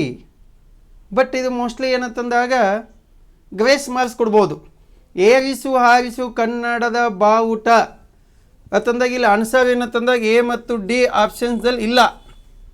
ಬಟ್ ಉದಯವಾಗಲಿ ಚಲುವು ಕನ್ನಡ ನಾಡು ಹುಯಿಲುಗೊಳ ನಾರಾಯಣ ಸರಿ ಐತಿ. ಇದು BM ಶ್ರೀಕಂಠಯ್ಯ, ತೀನಂ ಶ್ರೀ ಅಲ್ಲ. ರಕ್ಷಿಸು ಕರ್ನಾಟಕ ದೇವಿ ಶಾಂತ ಕವಿ ಅಂದಾಗ ಆನ್ಸರ್ ಎರಡೇ ಆಗ್ತಾವು. ಬಟ್ ಹಾಗಾಗಿ ಏನಂತಂದಾಗ ಎ ಮತ್ತು ಬಿ. ಅಕಸ್ಮಾತ್ ಏನಂದರೆ ಬಿ ಸಿ ಡಿ ಅವು ಇಲ್ಲ ನೋಡಿ, BCD ಇಲ್ಲ, ಓನ್ಲಿ CD ಅದಾವು. CD ಅಂತಂದಾಗ ರಕ್ಷಿಸು ಕರ್ನಾಟಕ ದೇವಿ ಕವನ ಬರೆದ್ರೆ ಶಾಂತ ಕವಿನೇ ಆಗ್ತೈತಿ. ಹಾಗಾಗಿ ಇದೇನಂತಂದಾಗ ಗ್ರೇಸ್ ಮಾರ್ಕ್ಸ್ ಬರ್ತಕ್ಕಂಥ ಸಾಧ್ಯತೆ ಉಂಟು. ಬಟ್ ಇಲಾಖೆ ಪ್ರಕಟಿಸಿದ ಅಂತಿಮ ಕೀ ಆನ್ಸರ್ ಆಗ್ತೈತಿ. ಬಟ್ ಅಬ್ಜೆಕ್ಷನ್ ಸಲ್ಲಿಸ್ಲಿಕ್ಕೆ ಅವಕಾಶವಿದೆ. ಹಾಗಾಗಿ ಏನಂತಂದಾಗ ನೆಕ್ಸ್ಟ್ ಪ್ರಶ್ನೆ ಈ ರೀತಿಯಾಗೈತಿ. ಐಗೂರು ವೆಂಕಟಾದ್ರಿ ನಾಯಕನ ಕರ್ನಾಟಕದಲ್ಲಿ ನಡೆದ ಸಶಸ್ತ್ರ ಬಂಡಾಯಗಳಿಗೆ ಸಂಬಂಧಿಸಿದ ಈ ಕೆಳಕಂಡ ಘಟನೆಗಳನ್ನು ಕಾಲಾನುಕ್ರಮದಲ್ಲಿ ಜೋಡಿಸಿ ಅಂಥೇಳಿದೆ. ಕಾಲಾನುಕ್ರಮದಲ್ಲಿ ಜೋಡಿಸಿ. ಐಗೂರು ವೆಂಕಟಾದ್ರಿ ನಾಯಕನ ದಂಗೆ ನಿಮಗೆ ಗೊತ್ತಿಲ್ಲ ತಂದಾಗ ಸ್ವಲ್ಪ ಯಾವ್ಯಾವ ಅಂತೇಳಿ ಮೊದಲು ನೋಡಬೇಕು. ಹೀಗಾಗಿ ನಗರ ಬೂದಿ ಬಸಪ್ಪನ ದಂಗೆ, ಆಮೇಲೆ ಕಿತ್ತೂರಿನ ಬಂಡಾಯ ನಡೆದದ್ದು 1824. ಕೊಪ್ಪಳ ದಂಗೆ ನಡೆದದ್ದು 1819. ಬೂದಿ ಬಸಪ್ಪನ ದಂಗೆ ನಡೆದದ್ದು 1831. ಬೂದಿ ಬಸಪ್ಪ ನಗರ ದಂಗೆ ಅಂತೇಳಿ ಬಿದನೂರು ದಂಗೆ ಅಂತೇಳಿ ಕರಿತೀವಿ. ಐಗೂರು ವೆಂಕಟಾದ್ರಿ ದಂಗೆ ಯಾವಾಗ ನಡೆದಿತ್ತು ಅಂದಾಗ 1802 ನಡೆದಿತ್ತು. 1802 ಅಂದಾಗ ಎರಡು ಆಪ್ಷನ್ಸ್ ಅದಾವ. ಈಗ ಏನಂತಂದಾಗ ಇದು ಒಂದನೇದ್ದು ಇದಾಗ್ತೈತಿ. ಎ ಆದಮೇಲೆ ಡಿ, ಡಿ ಆದಮೇಲೆ ಸಿ ಆದಮೇಲೆ ಬಿ ಅಂದಾಗ ಇದು ಆನ್ಸರ್ ಆಗ್ತೈತಿ. ಎಸ್, ಏನಂತಂದಾಗ ಹಿಂಗೆ ಕ್ರೊನಾಲಜಿಕಲ್ ಆರ್ಡರ್ದಲ್ಲಿ ಕೊಟ್ಟಾಗ ಒಂದು 3 ಆನ್ಸರ್ ಸಿಕ್ಕರೆ 4ನೇದು ಆನ್ಸರ್ ಸಿಗುವಂಥ ಸಾಧ್ಯತೆ ಇರ್ತೈತಿ. ಒಂದೊಂದು ಸಲ 4ಕ್ಕೂ ಆನ್ಸರ್ ಗೊತ್ತಿರಬೇಕಾಗ್ತೈತಿ. ಒಂದೊಂದು ಸಲ 1ಕ್ಕೆ ಆನ್ಸರ್ ಗೊತ್ತಿದ್ರೆ ಎಲ್ಲನೂ ಆನ್ಸರ್ ಮಾಡುವಂಥ ಅವಕಾಶ ಇರ್ತೈತಿ. ಹೀಗೇನಂತಂದಾಗ ನೆಕ್ಸ್ಟ್ ಪ್ರಶ್ನೆಗೆ ಏನಂತಂದಾಗ ಸಾಗಲಕ್ಕಾಗಿ ಕರ್ನಾಟಕ ಯುದ್ಧಗಳ ಬಗ್ಗೆ ಕೊಟ್ಟಿದ್ದಾರೆ. ಎಸ್, ಕರ್ನಾಟಕ ಯುದ್ಧಗಳಿಗೆ ಸಂಬಂಧಿಸಿದ ಈ ಕೆಳಗಿನ ಕಾರಣಗಳನ್ನು ಪರಿಗಣಿಸಿ. ಆಸ್ಟ್ರಿಯಾದ ಉತ್ತರಾಧಿಕಾರತ್ವ ಯುದ್ಧ ಮೊದಲನೇ ಕರ್ನಾಟಕ ಯುದ್ಧಕ್ಕೆ ಒಂದು ಕಾರಣವಾಯಿತು. ಮೊದಲನೇ ಕರ್ನಾಟಕ ಯುದ್ಧಕ್ಕೆ ಕಾರಣ ಸರಿ ಐತಿ. ಆಸ್ಟ್ರಿಯಾದ ಉತ್ತರಾಧಿಕಾರಿ ಸಲುವಾಗಿ ನಡೆಯಿತು ಮೊದಲನೇ ಕರ್ನಾಟಕ ಯುದ್ಧ. ಹೈದರಾಬಾದಿನ ಸಿಂಹಾಸನಕ್ಕಾಗಿ ನಾಸಿರ್ ಜಂಗ್ ಮತ್ತು ಮುಜಾಫರ್ ಜಂಗರ್ ನಡುವಿನ ಸಂಘರ್ಷ ಎರಡನೇ ಕರ್ನಾಟಕ ಯುದ್ಧಕ್ಕೆ ಕಾರಣ ಐತಿ. ಎಸ್, ಎರಡನೇದ್ದು ಭಾರತದ ಆಂತರಿಕ ಗಲಭೆ ಅಂತೇಳಿ ಕರಿತೇವೆ, ಇಂಡಿಯನ್ ಇಂಟರ್ನಲ್ ರಿವೋಲ್ಟ್. ಅಂದಾಗ ಭಾರತದ ಆಂತರಿಕ ಗಲಭೆ ಅಂತಂದಾಗ ಹೈದರಾಬಾದ್ ನಿಜಾಮನ ಹುದ್ದೆಗಾಗಿ ನಾಸಿರ್ ಜಂಗ್ ಮತ್ತು ಮುಜಾಫರ್ ಜಂಗರ ಮಧ್ಯೆ, ಆಮೇಲೆ ಅರ್ಕಾಟಿ ನವಾಬನ ಹುದ್ದೆಗಾಗಿ ಅನ್ವರುದ್ದೀನ್ ಮತ್ತು ಚಂದಾ ಸಾಹೇಬನ ಮಧ್ಯೆ ನಡೀತಿತ್ತು. ಅನ್ವರುದ್ದೀನ್ ಮತ್ತು ಚಂದಾ ಸಾಹೇಬನ ಮಧ್ಯೆ ನಡೀತು. ಡುಪ್ಲೆವು ಅನ್ವರುದ್ದೀನನ್ನು ಅಡಿಯಾರ್ ಕದನದಲ್ಲಿ ಸೋಲಿಸಿದ್ದು ಎರಡನೇ ಕರ್ನಾಟಿಕ್ ಯುದ್ಧಕ್ಕೆ ಒಂದು ಕಾರಣವಾಗಿತ್ತು. ಇಲ್ಲಿ ಏನಂತಂದಾಗ ಒಂದು ಸರಿ ಐತಿ ಅನ್ನೋದಕ್ಕೆ ಎ. ಆಮೇಲೆ ಬಿ, ಸಪ್ತವಾರ್ಷಿಕ ಯುದ್ಧವು ಮೂರನೇ ಕರ್ನಾಟಕ ಯುದ್ಧಕ್ಕೆ ಕಾರಣವಾಯಿತು ಅಂದಾಗ ಇದು ಸಹಿತ ಸರಿ ಐತಿ. ಇಲ್ಲಿ A C D B C D ಐತಿ ಅಂದಾಗ ಎ ಬಿ ಡಿ ಆನ್ಸರ್ ಸರಿ. ಅಂದಾಗ ಏನಂತಂದಾಗ ಇದು ಅಡಿಯಾರ್ ಕಾಳಗ ಅಲ್ಲ, ಎರಡನೇದ್ದು ಅಡಿಯಾರ್ ಅಲ್ಲ, ಅಂಬೂರ್ ಕಾಳಗ. ಯಾವ ಕಾಳಗಿದು? ಅಂಬೂರ್, ತಮಿಳುನಾಡಿನ ಅಂಬೂರ್. ಒಂದನೇದ್ದು ಸೇಂಟ್ ತೋಮ್ ಮತ್ತು ಅಡಿಯಾರದಲ್ಲಿ ನಡೆದೈತಿ, ಎರಡನೇದು ಅಂಬೂರದಲ್ಲಿ ನಡೆದೈತಿ, ಮೂರನೇದು ವಾಂಡಿವಾಸ್ ಎಂಬಲ್ಲಿ ನಡೆದೈತಿ. ಇದು ಲಕ್ಷ ಇರ್ಬೇಕು ನೋಡು. ಅಂಬೂರ್ ದಮ್ ಬಿರಿಯಾನಿ ತಮಿಳುನಾಡಲ್ಲಿ ಫೇಮಸ್. ಹೀಗೆ ಏನಂತಂದಾಗ ನೆಕ್ಸ್ಟ್ ನಾವು ಪ್ರಶ್ನೆಗೆ ಏನಂತಂದಾಗ ಸಾಗುವುದಾದರೆ, ಬಾದಾಮಿಯಲ್ಲಿನ ಗುಹಾಲಯಗಳಿಗೆ ಸಂಬಂಧಿಸಿದಂತೆ ಈ ಕೆಳಗಿನ ಹೇಳಿಕೆಗಳನ್ನು ಪರಿಗಣಿಸಿ. ಒಂದನೇ ಗುಹೆಯು ಶೈವ ಗುಹೆಯಾಗಿದೆ. ಎರಡನೇ ಗುಹೆಯು ವೈಷ್ಣವ ಗುಹೆಯಾಗಿದೆ. ಮೂರನೇ ಗುಹೆಯು ಶೈವ ಗುಹೆಯಾಗಿದೆ. ಎಸ್, ಇಲ್ಲಿ ಏನಂತಂದಾಗ 1, 2, 3, 4 ಗುಹೆಗಳದಾವೆ. ಎಲ್ಲಿ? ಒಟ್ಟು ಬಾದಾಮಿಯಲ್ಲಿ. ಒಂದನೇದ್ದು ಏನಂತಂದಾಗ ಶೈವ ಸರಿ ಇದೆ, ಶೈವ. ಎರಡನೇದ್ದು ವೈಷ್ಣವ. ಮೂರನೇದ್ದು ವೈಷ್ಣವ. ನಾಲ್ಕನೇದ್ದು ಜೈನ. ಅಂದಾಗ ಇಲ್ಲಿ ಒಂದನೇದ್ದು ಶೈವ ಸರಿ ಐತಿ, ಶೈವ ಸರಿ ಇದೆ. ಎರಡನೇ ಗುಹೆ ವೈಷ್ಣವ ಸರಿ ಇದೆ. ಮೂರನೇ ಗುಹೆ ತಪ್ಪೈತಿ, ವೈಷ್ಣವ. ಅತ್ಯಂತ ದೊಡ್ಡದಂಥ ಗುಹೆ ಮೂರನೇ ಗುಹೆನೇ. ಮಂಗಳೇಶನ ಕಾಲದಲ್ಲಿ ನಿರ್ಮಾಣವಾದಂಥ ಗುಹೆ ಅತ್ಯಂತ ದೊಡ್ಡದಾಗಿದೆ. ನಾಲ್ಕನೇ ಗುಹೆ ಜೈನ ಗುಹೆ ಆಗೈತಿ. ಅಂದಾಗ ಇಲ್ಲಿ 4 ಸರಿಯಾಗಿವೆ. ಒಂದನೇ ಆಪ್ಷನ್ಸ್ ಐತಿ, ಇಲ್ಲ ಕೇವಲ 3 ಸರಿಯಾಗಿವೆ, ಕೇವಲ 2 ಸರಿಯಾಗಿವೆ, ಕೇವಲ 1 ಸರಿಯಾಗಿವೆ ಅಂತಂದಾಗ 1, 2, 3 ಸರಿಯಾಗಿವೆ. ಇಂಥ ಪ್ರಶ್ನೆಗಳು ಈಗ ಇತ್ತೀಚೆಗೆ ಏನಂತಂದ ಟ್ರೆಂಡ್ ಆಗಿದಾವೆ. ಅಂದಾಗ ಇನ್ನು ಒಂದೊಂದು ಸಲ ಏನು ಅನಿಸ್ತದೆ ಗೊತ್ತೇನು, ನೀವು ಯಾವುದು 3 ಐತೆ ಅನ್ನೋದು ಗೊತ್ತಿಲ್ಲ, ಕೇವಲ 3 ಸರಿಯಾಗೈತೆ ಅಂದ್ರೆ ಆನ್ಸರ್ ಸಹಿತ ಆಗ್ಬೋದು. ನೆಕ್ಸ್ಟ್ ಏನಂತಂದಾಗ ಪ್ರಶ್ನೆ, ಕೆಳಕಂಡ ಸ್ಮಾರಕಗಳಲ್ಲಿ ಎರಡನೇ ಇಬ್ರಾಹಿಂ ಆದಿಲ್ ಶಾಹಿಯಿಂದ ಯಾವುದು ನಿರ್ಮಾಣವಾಗಿಲ್ಲ. ಇಬ್ರಾಹಿಂ ರೋಜ ಈತ ನಿರ್ಮಾಣ ಮಾಡಿದನು. ದಕ್ಷಿಣ ಭಾರತ ತಾಜ್ ಮಹಲ್ ಅಂತೇಳಿ ಕರೆಯಲಾಗ್ತಿತ್ತಲ್ಲ, ಎರಡನೇ ಇಬ್ರಾಹಿಂ ಆದಿಲ್ ಶಾಹಿ. ಆಮೇಲೆ ಏನಂತಂದಾಗ ಈ ನವರಸಪುರನು ಈತನೇ ಪ್ರಾರಂಭಿಸಿದ್ದು. ಆಮೇಲೆ ಏನಂತಂದಾಗ ಮೆಹತಾರ್ ಮಹಲ್ ಏನಂತಂದಾಗ ಈತನೇ. ಇದು ಏನಂತಂದಾಗ ಅಲಿ ಆದಿಲ್ ಶಾ ಏನಂತಂದಾಗ ನಿರ್ಮಾಣ ಮಾಡೋದು ಜಾಮಿಯಾ ಮಸೀದಿ. ಇದು ದಕ್ಷಿಣ ಭಾರತದ ಅತ್ಯಂತ ದೊಡ್ಡದಾದಂಥ ಮಸೀದಿ ಆಗೈತಿ. ಒಂದನೇ ಅಲಿ ಆದಿಲ್ ಶಾಹಿಯಿಂದ ನಿರ್ಮಾಣ ಮಾಡೋಕ್ಕೆ ಸ್ಟಾರ್ಟ್ ಆಗೈತಿ. ಅಂದಾಗ ಆನ್ಸರ್ ಏನಂತಂದಾಗ ಇದೆ ಐತಿ. ಇದು ಮೆಹತಾರ್ ಮಹಲ್ ಅತ್ಯಂತ ಸುಂದರವಾದಂಥ ಏನಂತಂದಾಗ ಮೆಹಲ್ ಆಗಿದ್ದು.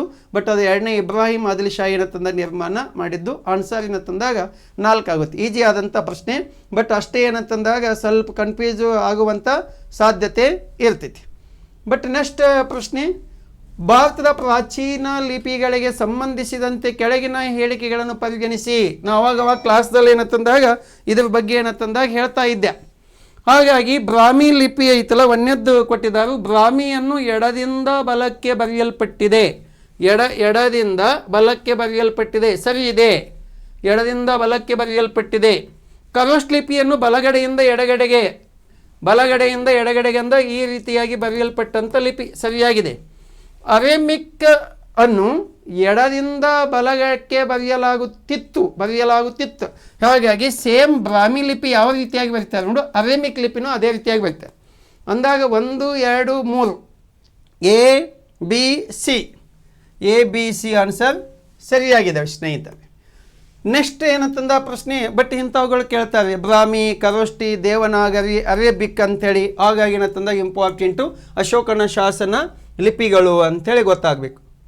ನೆಕ್ಸ್ಟ್ ಪ್ರಶ್ನೆ, ಬ್ರಿಟಿಷರ ವಿರುದ್ಧ ಭಾರತೀಯ ಸೈನಿಕರ ದಂಗೆಗಳ ಕುರಿತು ಹೇಳಿಕೆಗಳನ್ನು ಪರಿಗಣಿಸಿ. ನೋಡಿ, ಇಂಥ ಪ್ರಶ್ನೆಗಳು ಕೇಳಬೇಕು, ಇಂಪಾರ್ಟೆಂಟ್. ಈ ಕರೆಕ್ಟಾಗಿ ಅದಕ್ಕೆ ಅಂತೇಳಿ ಓದಿದಂಥ ವ್ಯಕ್ತಿಗಳಿಗೆ ಏನಂತಂದಾಗ ಇಂಥ ಕ್ವಶನ್ಸ್ಗಳಿಗೆ ಸ್ವಲ್ಪ ಆನ್ಸರ್ ಮಾಡ್ಲಿಕ್ಕೆ ಸಾಧ್ಯತೆ ಆಗ್ತೈತಿ. 1824ರಲ್ಲಿ ಬ್ಯಾರಕ್ಪುರದ 47ನೇ ತುಕಡಿಯ ಸೈನಿಕರು ಬ್ರಿಟಿಷರ ವಿರುದ್ಧ ದಂಗೆ ಎದ್ದರು. 47ನೇ ತುಕಡಿ, ಹಾಂ ಸರಿ ಇದೆ. 1824 ಬ್ಯಾರಕ್ಪುರ್, ಪಶ್ಚಿಮ ಬಂಗಾಳದ ಬ್ಯಾರಕ್ಪುರ್. ನೀವು ಏನಂತೇಳಿ ಗೊತ್ತೇನೋ 1857 ಅಂತೇಳಿ ಕರಿತೀರಿ, ಮಂಗಲ ಪಾಂಡೆ ಅಂತೇಳಿ. ಬಟ್ 1824 ಸರಿ ಇದೆ ಅದು. ನಾವು 1857 ಹೇಳುವಂಥ ಟೈಮ್ದಲ್ಲಿ ಅದಕ್ಕಿಂತ ಸ್ವಲ್ಪ ಫ್ಲ್ಯಾಶ್ ಬ್ಯಾಕ್ ಹೇಳುತ್ತಾ ಇರ್ತೇವಲ್ಲ, ಅವಾಗ ಇದು ಬರುತ್ತೆ. 47ನೇ ತುಕಡಿಯು ಸರಿ ಐತಿ. 47ನೇ ತುಕಡಿಯು ಸೈನಿಕರಿಗೆ ಬ್ರಿಟಿಷರು ಮೊದಲನೇ ಆಂಗ್ಲೋ ಬರ್ಮಾ ಯುದ್ಧಕ್ಕಾಗಿ ಬರ್ಮಕ್ಕೆ ಹೋಗಲು ಆದೇಶಿಸಿದರು. ಬ್ರಿಟಿಷರು ಆಂಗ್ಲೋ ಬರ್ಮಾ ಯುದ್ಧ ಏನಂತ ನಡೆದಂಥ ಟೈಮದಲ್ಲಿ ಆಗ 47ನೇ ತುಕಡಿಯನ್ನು ಕಳಿಸಿದರು. ಇದನ್ನೂ ಸರಿ ಇದೆ ಹೇಳಿಕೆ, ಇದನ್ನೂ ಸರಿ ಐತಿ ಹೇಳಿಕೆ. ಈಗ ಆಪ್ಷನ್ಸ್ಗಳದ ನೋಡಿ. ಹೇಳಿಕೆ 1 ಮತ್ತು ಹೇಳಿಕೆ 2 ಎರಡೂ ಸರಿ, ಮತ್ತು ಹೇಳಿಕೆ 1 ಹೇಳಿಕೆ 2 ವಿವರಿಸುತ್ತದೆ. ಸರಿ ವಿವರಿಸುವುದಿಲ್ಲ. 1 ಸರಿ, ಆದರೆ ಹೇಳಿಕೆ 2 ತಪ್ಪು. ಆನ್ಸರ್ ಏನಂತಂದಾಗ 1ನೇದ್ದು. ಹಾಗಾಗಿ ಏನಂತಂದಾಗ 1ನೇದ್ದು ಆನ್ಸರ್ ಆಗುವಂಥ ಸಾಧ್ಯತೆ ಇದು 100% ಏನಂತಂದಾಗ ಇದೇ ಆನ್ಸರ್ ಆಗ್ತೈತಿ. ಹಾಗಾಗಿ ಏನಂತಂದಾಗ ನೆಕ್ಸ್ಟ್ ಕ್ವಶನ್ನು ಯಾವುದಿದೆ, ಬಂಕಿಮ್ ಚಂದ್ರ ಚಟರ್ಜಿ ಯವರ ಐತಿಹಾಸಿಕ ಕಾದಂಬರಿ ದೇವಿ ಚೌಧುರಾಣಿ, ದೇವಿ ಚೌಧುರಾಣಿಯಲ್ಲಿ ಚಿತ್ರವಾಗಿರುವ ದೇವಿ ಚೌಧುರಾಣಿ ಈ ಕೆಳಕಂಡ ಯಾವ ದಂಗೆ, ವೆರಿ ಗುಡ್, ಯಾವ ದಂಗೆಯ ನಾಯಕಿ ವಹಿಸಿಕೊಂಡಿದ್ದರು? ಎಸ್, ಅಹಂ ದಂಗೆ. ಅಹಂ ಡೆನೆಸ್ಟಿ ಅಲ್ಲ, ಅಹಂ ಡೆನೆಸ್ಟಿ ಅಲ್ಲ, ಅಹಂ ದಂಗೆ ಏನಂತಂದಾಗ ಅಲ್ಲ. ಈ ಸಾವಂತವಾಡಿ, ಮಹಾರಾಷ್ಟ್ರದ ಸಾವಂತವಾಡಿ ದಂಗೆಯಲ್ಲಿ ಏನಂತಂದಾಗ ಹೆಣ್ಣುಮಕ್ಕಳು ಭಾಗವಹಿಸಿಲ್ಲ. ಆಮೇಲೆ ಪೈಖಾ ದಂಗೆ ಅಲ್ಲ, ಫಕೀರ್ ಸನ್ಯಾಸಿ ದಂಗೆ, ಸನ್ಯಾಸಿ ದಂಗೆ, ಫಕೀರ್ ಸನ್ಯಾಸಿ ದಂಗೆ ಅಂತೇಳಿ ಕರೆಯಲಾಗ್ತದ. ಬಟ್ ಏನಂತಂದಾಗ ಆ ರಾಣಿ ಚೌಧರಿಗೆ ಇನ್ನೊಂದು ಜಯದುರ್ಗ ಅಂತೇಳಿ ಹೆಸರಿತ್ತು, ಜಯದುರ್ಗ. 1770ರ ಅವಧಿಯಲ್ಲಿ ಏನಂತಂದಾಗ ಈ ದಂಗೆ ನಡೆದಿರ್ತೈತಿ. 1770ರ ಅವಧಿಯಲ್ಲಿ 1770ರ ಅವಧಿಯಲ್ಲಿ ದಂಗೆ ನಡೆದಿರ್ತೈತಿ. ಫಕೀರ್ ದಂಗೆ, ಸನ್ಯಾಸಿ ದಂಗೆ ಅಂತ ಹೇಳ್ತೀವಿ. ಜಯದುರ್ಗ ಅವಳ ಮೂಲ ಹೆಸರು ದೇವಿ ಚೌಧುರಾಣಿ, ಬಂಕಿಮ್ ಚಂದ್ರ ಚಟರ್ಜಿ. ಬಟ್ ಏನಂತಂದಾಗ ಐತಿಹಾಸಿಕ ಕಾದಂಬರಿಯಿಂದಾಗ ಮುಂದುವರೆದಾಗ ದಂಗೆ ಅಂದಾಗ ನೆನಪಿಗೆ ಬಂತು. ಬಟ್ ಇದೊಂದು ಸ್ವಲ್ಪ ನೀವು ಕಠಿಣವಾದಂಥ ಪ್ರಶ್ನೆ. ಬಟ್ ಓದ್ತಾ ಏನಂತಂದಾಗ ಆಳವಾಗಿ ಅಧ್ಯಯನ ಮಾಡಿದ್ರೆ ಸ್ವಲ್ಪ ಗೊತ್ತಾಗುತ್ತೆ. ಎಸ್, ಇನ್ನು ನೆಕ್ಸ್ಟ್ ಪ್ರಶ್ನೆ ಏನಂತಂದಾಗ ಯಾವ ರೀತಿಯಾಗೈತಿ, ಯಾವ ಪಲ್ಲವ ಅರಸನು ರಾಷ್ಟ್ರಕೂಟ ಅರಸ ಅಮೋಘ ವರ್ಷನ ಮಗಳಾದ ಸಂಕ, ಅಮೋಘ ಕರ್ನಾಟಕ ಇತಿಹಾಸ ಸಂಬಂಧಪಟ್ಟಂತೆ ಅತ್ಯುತ್ತಮವಾದಂಥ ಪ್ರಶ್ನೆ. ಸಂಕಳನ್ನು ವಿವಾಹವಾಗಿದ್ದನು. ಅಮೋಘ ವರ್ಷ ನೃಪತುಂಗನು ಏನಂತಂದಾಗ ತನ್ನ ಮಕ್ಕಳನ್ನು ಏನಂತಂದಾಗ ಅಕ್ಕಪಕ್ಕದ ರಾಜಮನೆತನದವರಿಗೆ ಕೊಟ್ಟು ವೈವಾಹಿಕ ಸಂಬಂಧ ಬೆಳೆಸಿದ. ಅದು ಕ್ವಶನ್ ಕೇಳಿದರು. 2ನೇ ನರಸಿಂಹವರ್ಮ, 2ನೇ ಪರಮೇಶ್ವರ ವರ್ಮ, 3ನೇ ನಂದಿವರ್ಮ, ಅಪರಾಜಿತ ವರ್ಮ. 2ನೇ ನರಸಿಂಹವರ್ಮ ಆಗಲ್ಲ, ಸಮಕಾಲೀನ ವ್ಯಕ್ತಿ ಅಲ್ಲ. ಹಾಗಾಗಿ 2ನೇ ಪರಮೇಶ್ವರ ವರ್ಮ, 3ನೇ ನಂದಿವರ್ಮ, ಅಪರಾಜಿತ ವರ್ಮ ಕೊನೆಯ ಇವನು, ಅಪರಾಜಿತ ವರ್ಮ ಕೊನೆಯ. ಬಟ್ ಆನ್ಸರ್ ಏನಂತಂದಾಗ 3ನೇ ನಂದಿವರ್ಮ ಏನಂತಂದಾಗ ಆನ್ಸರ್ ಆಗುತ್ತೆ. ಯಾಕಂದಾಗ ಅಮೋಘ ವರ್ಷ ನೃಪತುಂಗ ಏನಂತಂದಾಗ ಕ್ರಿಸ್ತಶಕ 800ರಿಂದ 880 ತನಕ ಆಳ್ವಿಕೆ ಮಾಡಿದ್ದು. ಹಾಗಾಗಿ ಏನಂತಂದಾಗ ಸಮಕಾಲೀನ ವ್ಯಕ್ತಿಗಳು ಅಂಥೇಳಿ ಕರೆಯಲಾಗ್ತಿತ್ತಿಲ್ಲ. ಸುಮಾರು ಏನಂತಂದಾಗ 66 ವರ್ಷಗಳ ಕಾಲ ಆಳ್ವಿಕೆ ಮಾಡಿದಂಥ ಅಮೋಘ ವರ್ಷ ನೃಪತುಂಗ ಏನಂತಂದ ಪ್ರಮುಖವಾದಂಥ ಈ ಸಾಂಸ್ಕೃತಿಕ ಕೊಡುಗೆ ಅಷ್ಟೇ ಅಲ್ಲದೇನಂತಂದಾಗ ಕನ್ನಡ ಸಾಹಿತ್ಯಕ್ಕೆ ಕೊಡುಗೆ, ಈತನ ಕಾಲವನ್ನು ಜೈನ ಸಾಹಿತ್ಯದ ಸುವರ್ಣಯುಗದ ಕಾಲ, ಒಟ್ಟಾಗಿ ರಾಷ್ಟ್ರಕೂಟರ ಕಾಲವನ್ನು ಅಂತೇಳಿ ಕರೆಯಲಾಗ್ತೈತಿ. ಈ ಪ್ರಶ್ನೆಗೆ ಆನ್ಸರ್ ಏನಂತಂದಾಗ ಇದು ಆಗುತ್ತೆ. ನೆಕ್ಸ್ಟ್, ಪ್ರಾಚೀನ ಭಾರತದ ಕೆಳಕಂಡ ಕೃತಿಗಳನ್ನು ಪರಿಗಣಿಸಿ. ಎನಿಸೆಂಟ್ ಇಂಡಿಯನ್ ಹಿಸ್ಟರಿಯಲ್ಲಿ ಕ್ವಶನ್ಗಳು ಕೇಳಿದರು. ಬಟ್ ಬುದ್ಧ ಚರಿತೆ, ಸೌಂದರ್ಯಾನಂದ, ಮಾಧ್ಯಮಿಕ, ಮಹಾವಿಭಾಷ್ಯ, ಸಾರಿಪುತ್ರ ಪ್ರಕರಣ, ಇವುಗಳಲ್ಲಿ ಅಶ್ವಘೋಷ ರಚಿಸಿರುವ ಕೃತಿಗಳು ಯಾವುವು ಅಂತೇಳಿ ಕೇಳಿದ್ದಾರೆ. ಅಶ್ವಘೋಷ ರಚಿಸಿದಂಥ ಕೃತಿಗಳಲ್ಲಿ ಬಟ್ ಒಂದನೇದು ಬುದ್ಧ ಚರಿತೆ ಗೊತ್ತಿದೆ, ಬುದ್ಧ ಚರಿತೆ. ಮಾಧ್ಯಮಿಕ ಸೂತ್ರ ರಚನೆ ಮಾಡೋದು ನಾಗಾರ್ಜುನ ಅಂದಾಗ ಆಗಲ್ಲ. ಸಾರಿಪುತ್ರ ಪ್ರಕರಣ ರಚನೆ ಮಾಡಿದ್ದು ಅಶ್ವಘೋಷನೆ. ಮಹಾವಿಭಾಷ್ಯ ರಚನೆ ಮಾಡಿದ್ದು ಈ 4ನೇ ಬೌದ್ಧ ಸಮ್ಮೇಳನದ ಅಧ್ಯಕ್ಷತೆ ವಹಿಸಿಕೊಂಡಂಥ ವ್ಯಕ್ತಿ ವಸುಮಿತ್ರ. ವಸು ಮಿತ್ರ. ಈ ಸೌಂದರಾನಂದ ರಚನೆ ಮಾಡಿದ್ದು ಈತನೇ, ಅಶ್ವಘೋಷಣೆ. ಅಂದಾಗ ಒಂದು ಸರಿ ಐತಿ.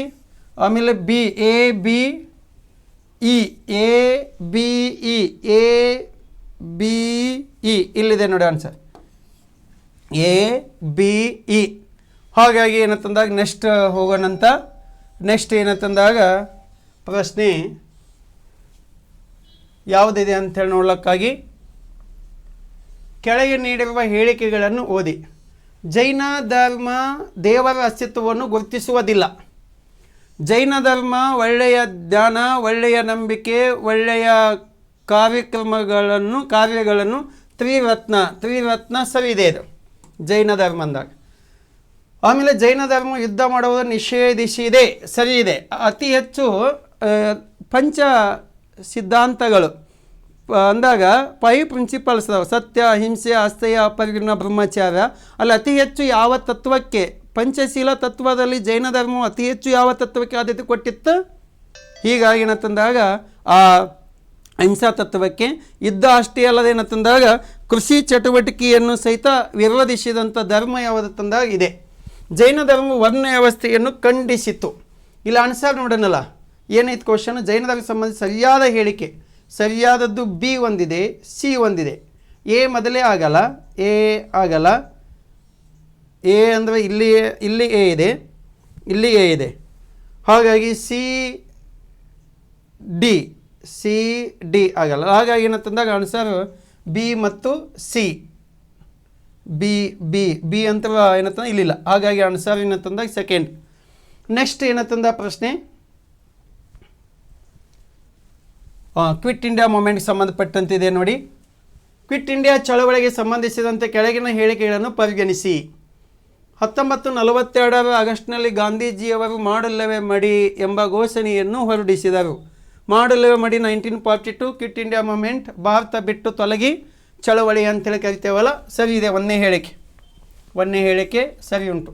ಈ ಚಳವಳಿಯ ಸಂದರ್ಭದಲ್ಲಿ ಮೌಲಾನಾ ಅಬುಲ್ ಕಲಾಂ ಆಜಾದ್ ಕಾಂಗ್ರೆಸ್ಸಿನ ಅಧ್ಯಕ್ಷ ವಹಿಸಿಕೊಂಡಿದ್ದರು. 1942ದಲ್ಲಿ Indian National Congress chairperson Maulana Abul Kalam Azad ಆಗಿದ್ದರು. ಮೌಲಾನಾ ಅಬುಲ್ ಕಲಾಂ ಆಜಾದ್. ಇದಕ್ಕಿಂತ ಏನಂತ ಅತಿ ಕಿರಿಯ ವಯಸ್ಸಿನ ಅಧ್ಯಕ್ಷತೆ ವಹಿಸಿಕೊಂಡಂಥ ರಾಷ್ಟ್ರೀಯ ಕಾಂಗ್ರೆಸ್ ಅಧಿವೇಶನದ ಅಧ್ಯಕ್ಷತೆ ವಹಿಸಿಕೊಂಡವರು ಮೌಲಾನಾ ಅಬುಲ್ ಕಲಾಂ ಆಜಾದ್. ಕೂಡಲೇ ಎಚ್ಚೆತ್ತ ಬ್ರಿಟಿಷರು ಸರ್ಕಾರ ಗಾಂಧೀಜಿಯವರನ್ನು ಹೊರತುಪಡಿಸಿ ಉಳಿದೆಲ್ಲ ನಾಯಕರನ್ನು ಬಂಧಿಸಿತು. ಬಟ್ ಗಾಂಧೀಜಿಯವರನ್ನು ಸಹಿತ ಬಂಧನಕ್ಕೀಡು ಮಾಡಲಾಗಿದೆ. ಅಲ್ಲಿ 1942ರಲ್ಲಿ ಗಾಂಧೀಜಿಯನ್ನು ಬಂಧನಕ್ಕೀಡು ಮಾಡಿದಂಥ ಸಂದರ್ಭದಲ್ಲಿ ಅದನ್ನು ಮುಂದುವರಿಸಿಕೊಂಡು ಹೋದಂಥವರು ಅರುಣಾ ಅಶ್ರಫ್ ಅಲಿ. ಅದಕ್ಕಾಗಿ ಇದನ್ನು ನಾಯಕರಿಲ್ಲದ ಚಳವಳಿ ಎಂದು ಕರೆಯಲಾಗ್ತಿತ್ತು. ಬಟ್ ಏನಂತಂದಾಗ ಗಾಂಧೀಜಿಯನ್ನು ಬಂಧನಕ್ಕೀಡು ಮಾಡಲಾಯಿತು ಅಂತೇಳಿ ಐತಲ್ಲ, ಗಾಂಧೀಜಿಯನ್ನು ಹೊರತುಪಡಿಸಿ ಐತಿ ಅನ್ಸವುಗಳ. ಚೀನಾ ಅಧ್ಯಕ್ಷತೆ ಜಿಯಾಂಗ್ ಕೈ ಶೇಕ್ ಇದ್ದ. ಇವನು ಸೆಕೆಂಡ್ ವರ್ಲ್ಡ್ ವಾರ್ ಟೈಮದಲ್ಲಿ ಏನಂತಂದಾಗ ಇದ್ದಂಥ ವ್ಯಕ್ತಿ ಏನಂತಂದಾಗ ಈತನೇ. ಈ ಚಳವಳಿಯನ್ನು ನಿಲ್ಲಿಸಿ ಮಧ್ಯಪ್ರವೇಶಿಸಲು ರೂಸ್ವೆಲ್ಟ್ಗೆ ಪತ್ರ ಬರೆದಿದ್ದನು. ಅಮೇರಿಕಾದ ಅಧ್ಯಕ್ಷ ರೂಸ್ವೆಲ್ಟ್ ಅಂತೇಳಿ ಆಗಿದ್ದನು. ಆಮೇಲೆ ಏನಂತಂದಾಗ ಚೀನಾದ ಅಧ್ಯಕ್ಷ ಏನಂತಂದಾಗ ಈತ ಆಗಿದ್ದ. ಹೀಗಾಗಿ ಏನಂತಂದಾಗ ಇಲ್ಲಿ ಮೇಲಿನ ಹೇಳಿಕೆಗಳಲ್ಲಿ ಎಷ್ಟು ಹೇಳಿಕೆಗಳು ಸರಿಯಾಗಿವೆ? ಒಂದನೇದ್ದು ಏನಂತಂದಾಗ ಎಲ್ಲ 4 ಹೇಳಿಕೆಗಳು ಸರಿಯಾಗಿವೆ, ಕೇವಲ 3 ಹೇಳಿಕೆಗಳು ಸರಿಯಾಗಿವೆ, ಕೇವಲ 2 ಹೇಳಿಕೆಗಳು ಸರಿಯಾಗಿವೆ, ಕೇವಲ 1 ಹೇಳಿಕೆ ಅಂದಾಗ ಕೇವಲ 3 ಹೇಳಿಕೆಗಳು ಏನಂತಂದಾಗ ಸರಿಯಾಗಿದ್ದಾವೆ. ಹಾಗಾಗಿ ಏನಂತಂದಾಗ ರೂಸ್ವೆಲ್ಟ್, ಸ್ಟಾಲಿನ್ ಮತ್ತು ಜಿಯಾಂಗ್ ಚೀನಾದ ಅಧ್ಯಕ್ಷ. ಆಮೇಲೆ ಏನಂತಂದಾಗ ಬ್ರಿಟನ್ ಅಧ್ಯಕ್ಷ ಅಂತೇಳಿ ಕರೆಯಲಾಗ್ತೈತಲ್ಲ, ಇದು ಏನಂತಂದಾಗ ಚೀನಾ ಅಧ್ಯಕ್ಷ. ರೂಸ್ವೆಲ್ಟ್ ಅನ್ನೋದು ಏನಂತಂದಾಗ ಸ್ವಲ್ಪ ಕನ್ಫ್ಯೂಸ್ ಆಗುವಂಥ ಸಾಧ್ಯತೆ ಇರ್ತೈತಿ. ಎಸ್, ಇನ್ನು ನೆಕ್ಸ್ಟ್ ಏನಂತಂದಾಗ ಪ್ರಶ್ನೆ ನೋಡ್ಲಿಕ್ಕಾಗಿ ಅಂದಾಗ ಇನ್ನೊಂದು ಕಡೆ ರೂಸ್ವೆಲ್ಟ್ಗೆ ಪತ್ರ ಬರೆದಿದ್ದನ ಅನ್ನೋದಕ್ಕೆ ಏನಂತಂದಾಗ ಈ ಒಂದೊಂದು ಸಲ ರೂಸ್ವೆಲ್ಟ್ ಅಮೇರಿಕಾ ಮತ್ತು ಚೀನಾಕ್ಕೆ ಆಗ್ತಾ ಇರಲ್ಲ ಅನ್ನೋದು ಸಹಿತ ಫೈನಲ್ ಕೀ ಅನ್ಸರ್ ಬಿಟ್ಟಾಗ ಗೊತ್ತಾಗ್ತಿತ್ತು ಅದು. ಹಾಗಾಗಿ ನೆಕ್ಸ್ಟ್ ಕ್ವಶನ್, ಕರ್ನಾಟಕದಲ್ಲಿ ಮೊದಲ ಸಹಕಾರ ಸಂಘ ಆರಂಭವಾಗಿದೆ. ಇದು ಭಾಳಷ್ಟು ಸಲ ಏನಂತಂದ ಕ್ವಶನ್ ಕೇಳ್ಕೋತ ಬಂದಿದ್ದಾನೆ. ಆಗಿನ ಧಾರವಾಡ ಜಿಲ್ಲೆ, ಈಗಿನ ಗದಗ ಜಿಲ್ಲೆಯ ಕನಗಿನಹಾಳ ಎಂಬಲ್ಲಿ ಸಿದ್ದನಗೌಡ ರಾಮನಗೌಡ ಪಾಟೀಲ್ ಎಂಬುವರು ಏನಂತಂದಾಗ 1945ರಲ್ಲಿ ಏಷ್ಯಾ ಖಂಡದ ಮೊದಲ ಸಹಕಾರಿ ಬ್ಯಾಂಕ್ ಸ್ಥಾಪನೆಯಾಗಿದ್ದು ಅದೇ ಆಗಿನ ಧಾರವಾಡ ಜಿಲ್ಲೆ, ಈಗಿನ ಗದಗ ಜಿಲ್ಲೆ ಅಂತೇಳಿ ಕರೆಯಲಾಗ್ತೈತಿ. ನೆಕ್ಸ್ಟ್, ಕರ್ನಾಟಕದ ಸಹಕಾರ ಚಳವಳಿಯ ಪಿತಾಮಹ ಎಂದು ನೋಡಿ ಇನ್ನಾಗೆ ಜಸ್ಟ್ ಹೇಳಿದೇನಂತಂದಾಗ ಸಿದ್ದನಗೌಡ, ರಾಮನಗೌಡ, ಪಾಟೀಲ್, SR ಪಾಟೀಲ್, ಕಾಗೋಡು ಗಣಪತಿಯಪ್ಪ ಅಲ್ಲ, ಕಡೆದಾಳ ಮಂಜಪ್ಪ ಅಲ್ಲ, ಶಾಂತವೇರಿ ಗೋಪಾಲ್ ಗೌಡರಲ್ಲ. ಹಾಗಾಗಿ ಆನ್ಸರ್ ಇದು ಒಳ್ಳೆ ರಿಪೀಟ್ ಕ್ವಶನ್ ಆಗಿದೆ. ಇದು 2 ರಿಪೀಟ್ ಕ್ವಶನ್ಸ್ಗಳಿವು. PWDಯಲ್ಲಿ ಏನಂತಂದ ಕ್ವಶನ್ ಕೇಳಿದಂಥ ಸಾಧ್ಯತೆ ಇತ್ತು, ಇದು ಕೇಳಿದರು. ಬಟ್ ಏನಂತಂದಾಗಿ ಮತ್ತೆ ಏನಂತಂದ ಕ್ವಶನ್ ಕೇಳಿದ. ಭಾರತದ ಸಾಗರ್ ಮಹಾನ್ ರಣನೀತಿಯ ಪ್ರಮುಖ ಅಂಶ ಯಾವುದು? ನೋಡಿ ಇತ್ತೀಚಿನ ಕರೆಂಟ್ ರಿಲೇಟೆಡ್ ಆದಂಥ ಪ್ರಶ್ನೆ ಇದು. ಈ ಸಾಗರ ಮಹಾನ್ ರಣ ಅಂತಂದಾಗ ಯುದ್ಧ. ಈ ಹಿಂದೂ ಮಹಾಸಾಗರದ ಪ್ರದೇಶಗಳಲ್ಲಿ ಪ್ರಭುತ್ವ ಸ್ಥಾಪಿಸುವುದು, ಸಂವಹನ, ಸಮುದ್ರ ಮಾರ್ಗಗಳನ್ನು ಸಂರಕ್ಷಿಸುವುದು, ಸಂವಹನ ಕಮ್ಯುನಿಕೇಷನ್. ಹಿಂದೂ ಮಹಾಸಾಗರದ ಮುಖಾಂತರ ಏನಂತಂದಾಗ ಇಂಪೋರ್ಟ್ ಎಕ್ಸ್ಪೋರ್ಟ್ ಮಾಡಬೇಕಂತಂದಾಗ ಅವಲಂಬನೆ ಆಗದಿದೆ ಆನ್ಸರ್. ಕರಾವಳಿ ಪ್ರದೇಶದಲ್ಲಿ ಸಾಮರ್ಥ್ಯ ಮತ್ತು ಕಾರ್ಯಕ್ಷಮತೆ ವಿಕಸನವನ್ನು ಖಚಿತಪಡಿಸುವುದು, ನೌಕಾ ಅಭ್ಯಾಸಗಳನ್ನು ಆಯೋಜಿಸುವುದು ಮತ್ತು ಅವುಗಳಲ್ಲಿ ಪಾಲ್ಗೊಳ್ಳುವುದು. ಬಟ್ ಇದರದ್ದು ಇವೆಲ್ಲ ಉದ್ದೇಶಗಳು ಏನಂತಂದಾಗ ಇದಾವು. ಬಟ್ ಈ ನೀತಿಯ ಉದ್ದೇಶ ಏನಂತಂದಾಗ ಇದಾಗ್ತೈತಿ. ಹಾಗಾಗಿ ಏನಂತಂದಾಗ ಆನ್ಸರ್ ಸೆಕೆಂಡ್ ಆನ್ಸರ್ ಸರಿ ಇದೆ. ಬಟ್ ನೋಡೋಣ ಇಲಾಖೆ ಡಿಪಾರ್ಟ್ಮೆಂಟ್ ಯಾವುದು ಕೀ ಆನ್ಸರ್ ಬಿಡ್ತೈತಿ ಅಂತೇಳಿ ಫೈನಲ್ ಆಗ್ತೈತಿ. ನಾನು ಪೇಪರ್ದಲ್ಲಿ ಓದಿದ್ದಕ್ಕಾಗಿ ಏನಂತಂದಾಗ ಅದನ್ನು ಆನ್ಸರು ನಾನು ಅಂದ್ಕೊಂಡಿದ್ದೇನೆ. ನನ್ನ ಅಭಿಪ್ರಾಯದಲ್ಲಿ ಸ್ವಾಮಿ ವಿವೇಕಾನಂದರ ಭಾವಚಿತ್ರಗಳು ಮತ್ತು ವಿಶ್ವವ್ಯಾಪಿ ಗಣಪತಿ ಅಥವಾ ವಿದೇಶಗಳಲ್ಲಿ ವಿನಾಯಕ ಸರಣಿ ಚಿತ್ರಗಳಿಗೆ ಪ್ರಸಿದ್ಧವಾದ ವಿಶ್ವವಿಖ್ಯಾತ ಕಲಾವಿದರನ್ನು ಗುರುತಿಸಿ. BKS ವರ್ಮ ಅಂದಾಗ ರವಿ ವರ್ಮ ಥರ ಕಲಾಚಿತ್ರಗಳು. K ವೆಂಕಟಪ್ಪ ಇವರು ಕಲಾಚಿತ್ರನೇ. ಹಾಗಾಗಿ ಏನಂತಂದಾಗ NC ದೇಸಾಯಿ, KK ಹೆಬ್ಬಾರ್ ಆಗಲ್ಲ, ವೆಂಕಟಪ್ಪ ಅವರು ಏನಂತಂದಾಗ ಆಗಲ್ಲ. ಬಟ್ ಏನಂತಂದಾಗ ದೇಸಾಯಿ, NC ದೇಸಾಯಿ ಏನಂತಂದಾಗ ಸರಿ ಉತ್ತರ ಇದೆ. ನೆಕ್ಸ್ಟ್ ಏನಂತಂದಾಗ ಪ್ರಶ್ನೆ ಸಾಗೋಣ. ಈ ಕೆಳಕಂಡ ಅವಧಿ ಕಾಲವನ್ನು ಅನುಕ್ರಮವಾಗಿ ಜೋಡಿಸಿ. ನವಶಿಲಾಯುಗ, ಕಂಚಿನ ಯುಗ, ಕಬ್ಬಿಣ ಯುಗ, ಪ್ರಾಚೀನ ಶಿಲಾಯುಗ, ತಾಮ್ರಯುಗ, ಮಧ್ಯ ಶಿಲಾಯುಗ ಅಂತೇಳಿ ಕೊಟ್ಟಿದ್ದಾರೆ. ಅಂದಾಗ ಇದು ಒಂದನೇದಾಗ್ತೈತಿ. ಇದು ಒಂದನೇದ್ದು ಏನಂತಂದ ಪ್ರಾಚೀನ ಶಿಲಾಯುಗ, ಇದು ಎರಡನೇದ್ದು ಮಧ್ಯ ಶಿಲಾಯುಗ. ಇದು ಮೂರನೇದ್ದು ಏನಂತಂದಾಗ ಕಂಚಿನ ನವ ಶಿಲಾಯುಗ. ಆಮೇಲೆ ಏನಂತಂದಾಗ ಈಗ ನೋಡೋಣಲ್ಲ, ಈಗ ಪೋರ್ ಎಲ್ಲಿದೆ? ಪೋರ್ ಇದೆ. ಯಾವುದು? ಒಂದನೇದ್ದು ಪೋರ್ ಇದೆ, ನಾಲ್ಕನೇದ್ದು 6 ಇದೆ. ಹಾಗಾಗಿ ಇಲ್ಲಿ ಪೋರ್ ಇಲ್ಲ. ಮೂರನೇ ಆಪ್ಷನ್ಸಲ್ಲಿ ಇಲ್ಲಿ ಪೋರ್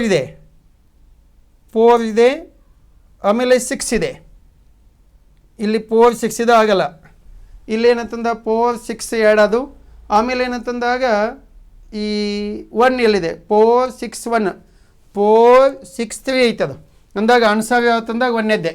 ಅಂದಾಗ ಏನಂತಂದಾಗ 4 ಅಂತೇಳಿ ಒಂದನೇದಾಯಿತು, 6 ಅನ್ನೋದು ಎರಡನೇದಾಯಿತು, 3 ಅಂದಾಗ ಒಂದನೇದಾಯಿತು, 5th ಏನಂತಂದಾಗ ತಾಮ್ರಯುಗ ಅಂಥೇಳಿ ಗೊತ್ತಾಗ್ತದೆ. ಅಂದಾಗ 4th ತಾಮ್ರಯುಗ ಅಂಥೇಳಿ ಆಗ್ತದೆ. ಇದು ಏನಂತಂದಾಗ ಮೂರನೇದ್ದು ಕಂಚಿನ ಯುಗ ಆದಮೇಲೆ ಕಬ್ಬಿನಾಗ ಬರಬೇಕು. ಕಂಚಿನ ಯುಗ ಆದಮೇಲೆ ನೋಡೋಣ, ಸ್ವಲ್ಪ ನೋಡಿ ಇಲ್ಲಿ, ಸಾರಿ. ಹೀಗಾಗಿ ಏನಂತಂದಾಗ ಒಂದನೇದ್ದು ಏನಂತಂದಾಗ ಕ್ರೊನಾಲಜಿಕಲ್ ಆರ್ಡರ್ ಪ್ರಾಚೀನ ಶಿಲಾಯುಗ ಒಂದು ಐತಿದು. ಆಮೇಲೆ ಏನಂತಂದಾಗ 4ನೇದ್ದು 2ನೇದ್ದು, 6ನೇದ್ದು 2ನೇದ್ದು, 4ನೇದ್ದು 1ನೇದ್ದು. ಆಮೇಲೆ ಏನಂತಂದಾಗ 3ನೇದ್ದು ಸರಿ ಇದೆ 3, 5 ತಾಮ್ರಯುಗ. ಆಮೇಲೆ ಏನಂತಂದಾಗ ಕಂಚಿನ ಯುಗ. ಆಮೇಲೆ ಲಾಸ್ಟ್ನೇದು ಕಬ್ಬಿನ ಯುಗ. ಬಟ್ ಏನಂತಂದಾಗ ಇದು ಆನ್ಸರ್ ಏನಂತಂದಾಗ ಸರಿಯಾಗಿದೆ. ಈಗ ಏನಂತಂದಾಗ 1 ಅಂತೇಳಿ ಗೊತ್ತಾಯಿತು, 2 ಅಂತೇಳಿ ಗೊತ್ತಾಯಿತು, 3 ಅಂತೇಳಿ ಗೊತ್ತಾಯಿತು, 3. ಆಮೇಲೆ ಏನಂತಂದಾಗ 4 ಅಂಥೇಳಿ, ಆಮೇಲೆ ಏನಂತಂದಾಗ 5 ಅಂಥೇಳಿ, ಆಮೇಲೆ 6. ಲಾಸ್ಟ್ನೇದು 3 ಹುಡ್ಕ್ಯಾಡ್ಬಿಡ್ಬೇಕು ನೋಡಿ. ಅಂತ ಕಬ್ಬಿನ ಅಂದರೆ ಕೊನೆಯ ಕಬ್ಬಿನ. ಹೀಗಾಗಿ ಲಾಸ್ಟ್ನೇದು 3 ಏನಂತಂದ್ರೆ ಒಂದೇ ಐತಿ. ಆನ್ಸರ್ ಏನಂತಂದಾಗ ಇದು ಸರಿ ಆಗ್ತೈತಿ. ಎಸ್. ನೆಕ್ಸ್ಟ್ ಪ್ರಶ್ನೆ ಏನಂತಂದಾಗ ಯಾವುದಿದೆ ಅಂಥೇಳಿ ತಿಳಿಲಕ್ಕಾಗಿ, ಕೆಳಗಿನವುಗಳಲ್ಲಿ ವಸಾಹತು ಭಾರತದ ನೀರಾವರಿ ಕ್ಷೇತ್ರದ ಅಗ್ರಗಣ್ಯರಿಂದ. ಭಾರತದ ನೀರಾವರಿ ವಸಾಹತು ಅಂತಂದ್ರೆ ಬ್ರಿಟಿಷ್ ಅನ್ಬೇಕು. ಹಾಗಾಗಿ ವಸಾಹತು ಟ್ರೇಡ್ ಸೆಂಟರ್ ಬ್ರಿಟಿಷರು. ವಸಾಹತು ಭಾರತದ ನೀರಾವರಿ ಕ್ಷೇತ್ರದ ಅಗ್ರಗಣ್ಯರೆಂದು ಪರಿಗಣಿತರಾಗಿರುವ ಯಾರು? ಮಾರ್ಟಿನ್ ಅಲ್ಲ.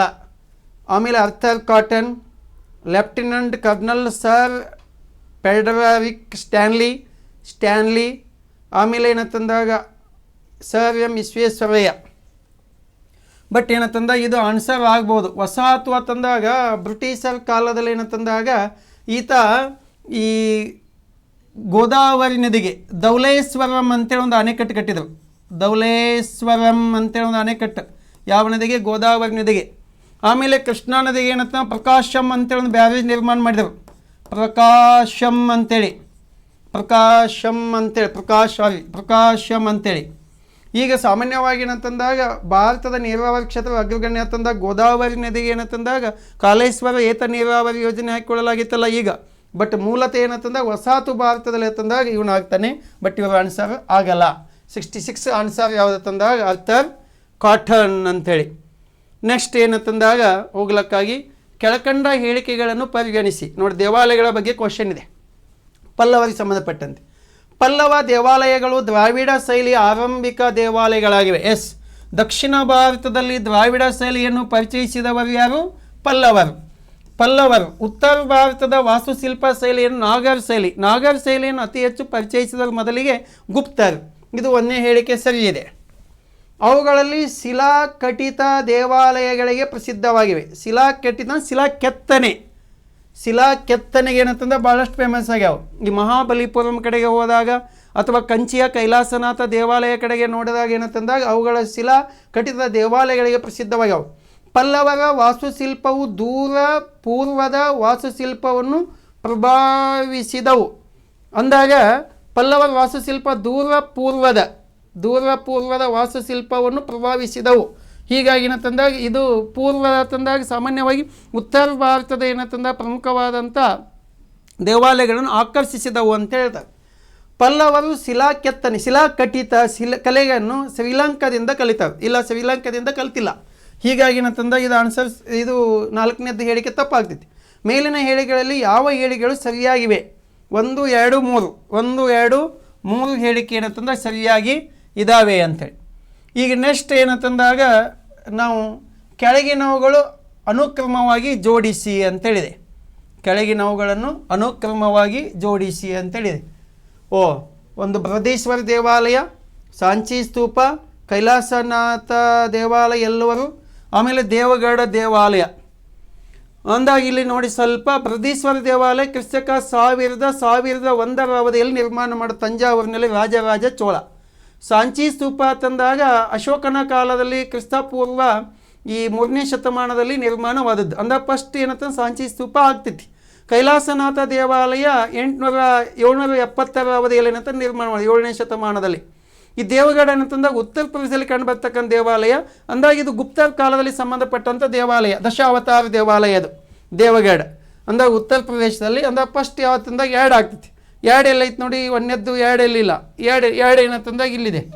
ಅಂದಾಗ 2 ಫಸ್ಟು, ಆಮೇಲೆ 4 ಅಂದಾಗ ಗುಪ್ತರ ಕಾಲದ್ದು, ಆಮೇಲೆ 3 ಎಲ್ಲೋರದ ಕೈಲಾಸನಾಥ ದೇವಾಲಯ 1ನೇ ಕೃಷ್ಣನ ಕಾಲದಲ್ಲಿ, ದಂತಿದುರ್ಗನ ಚಿಕ್ಕಪ್ಪ, ಆಮೇಲೆ ಏನಂತಂದ ಬೃಹದೀಶ್ವರ ದೇವಾಲಯ.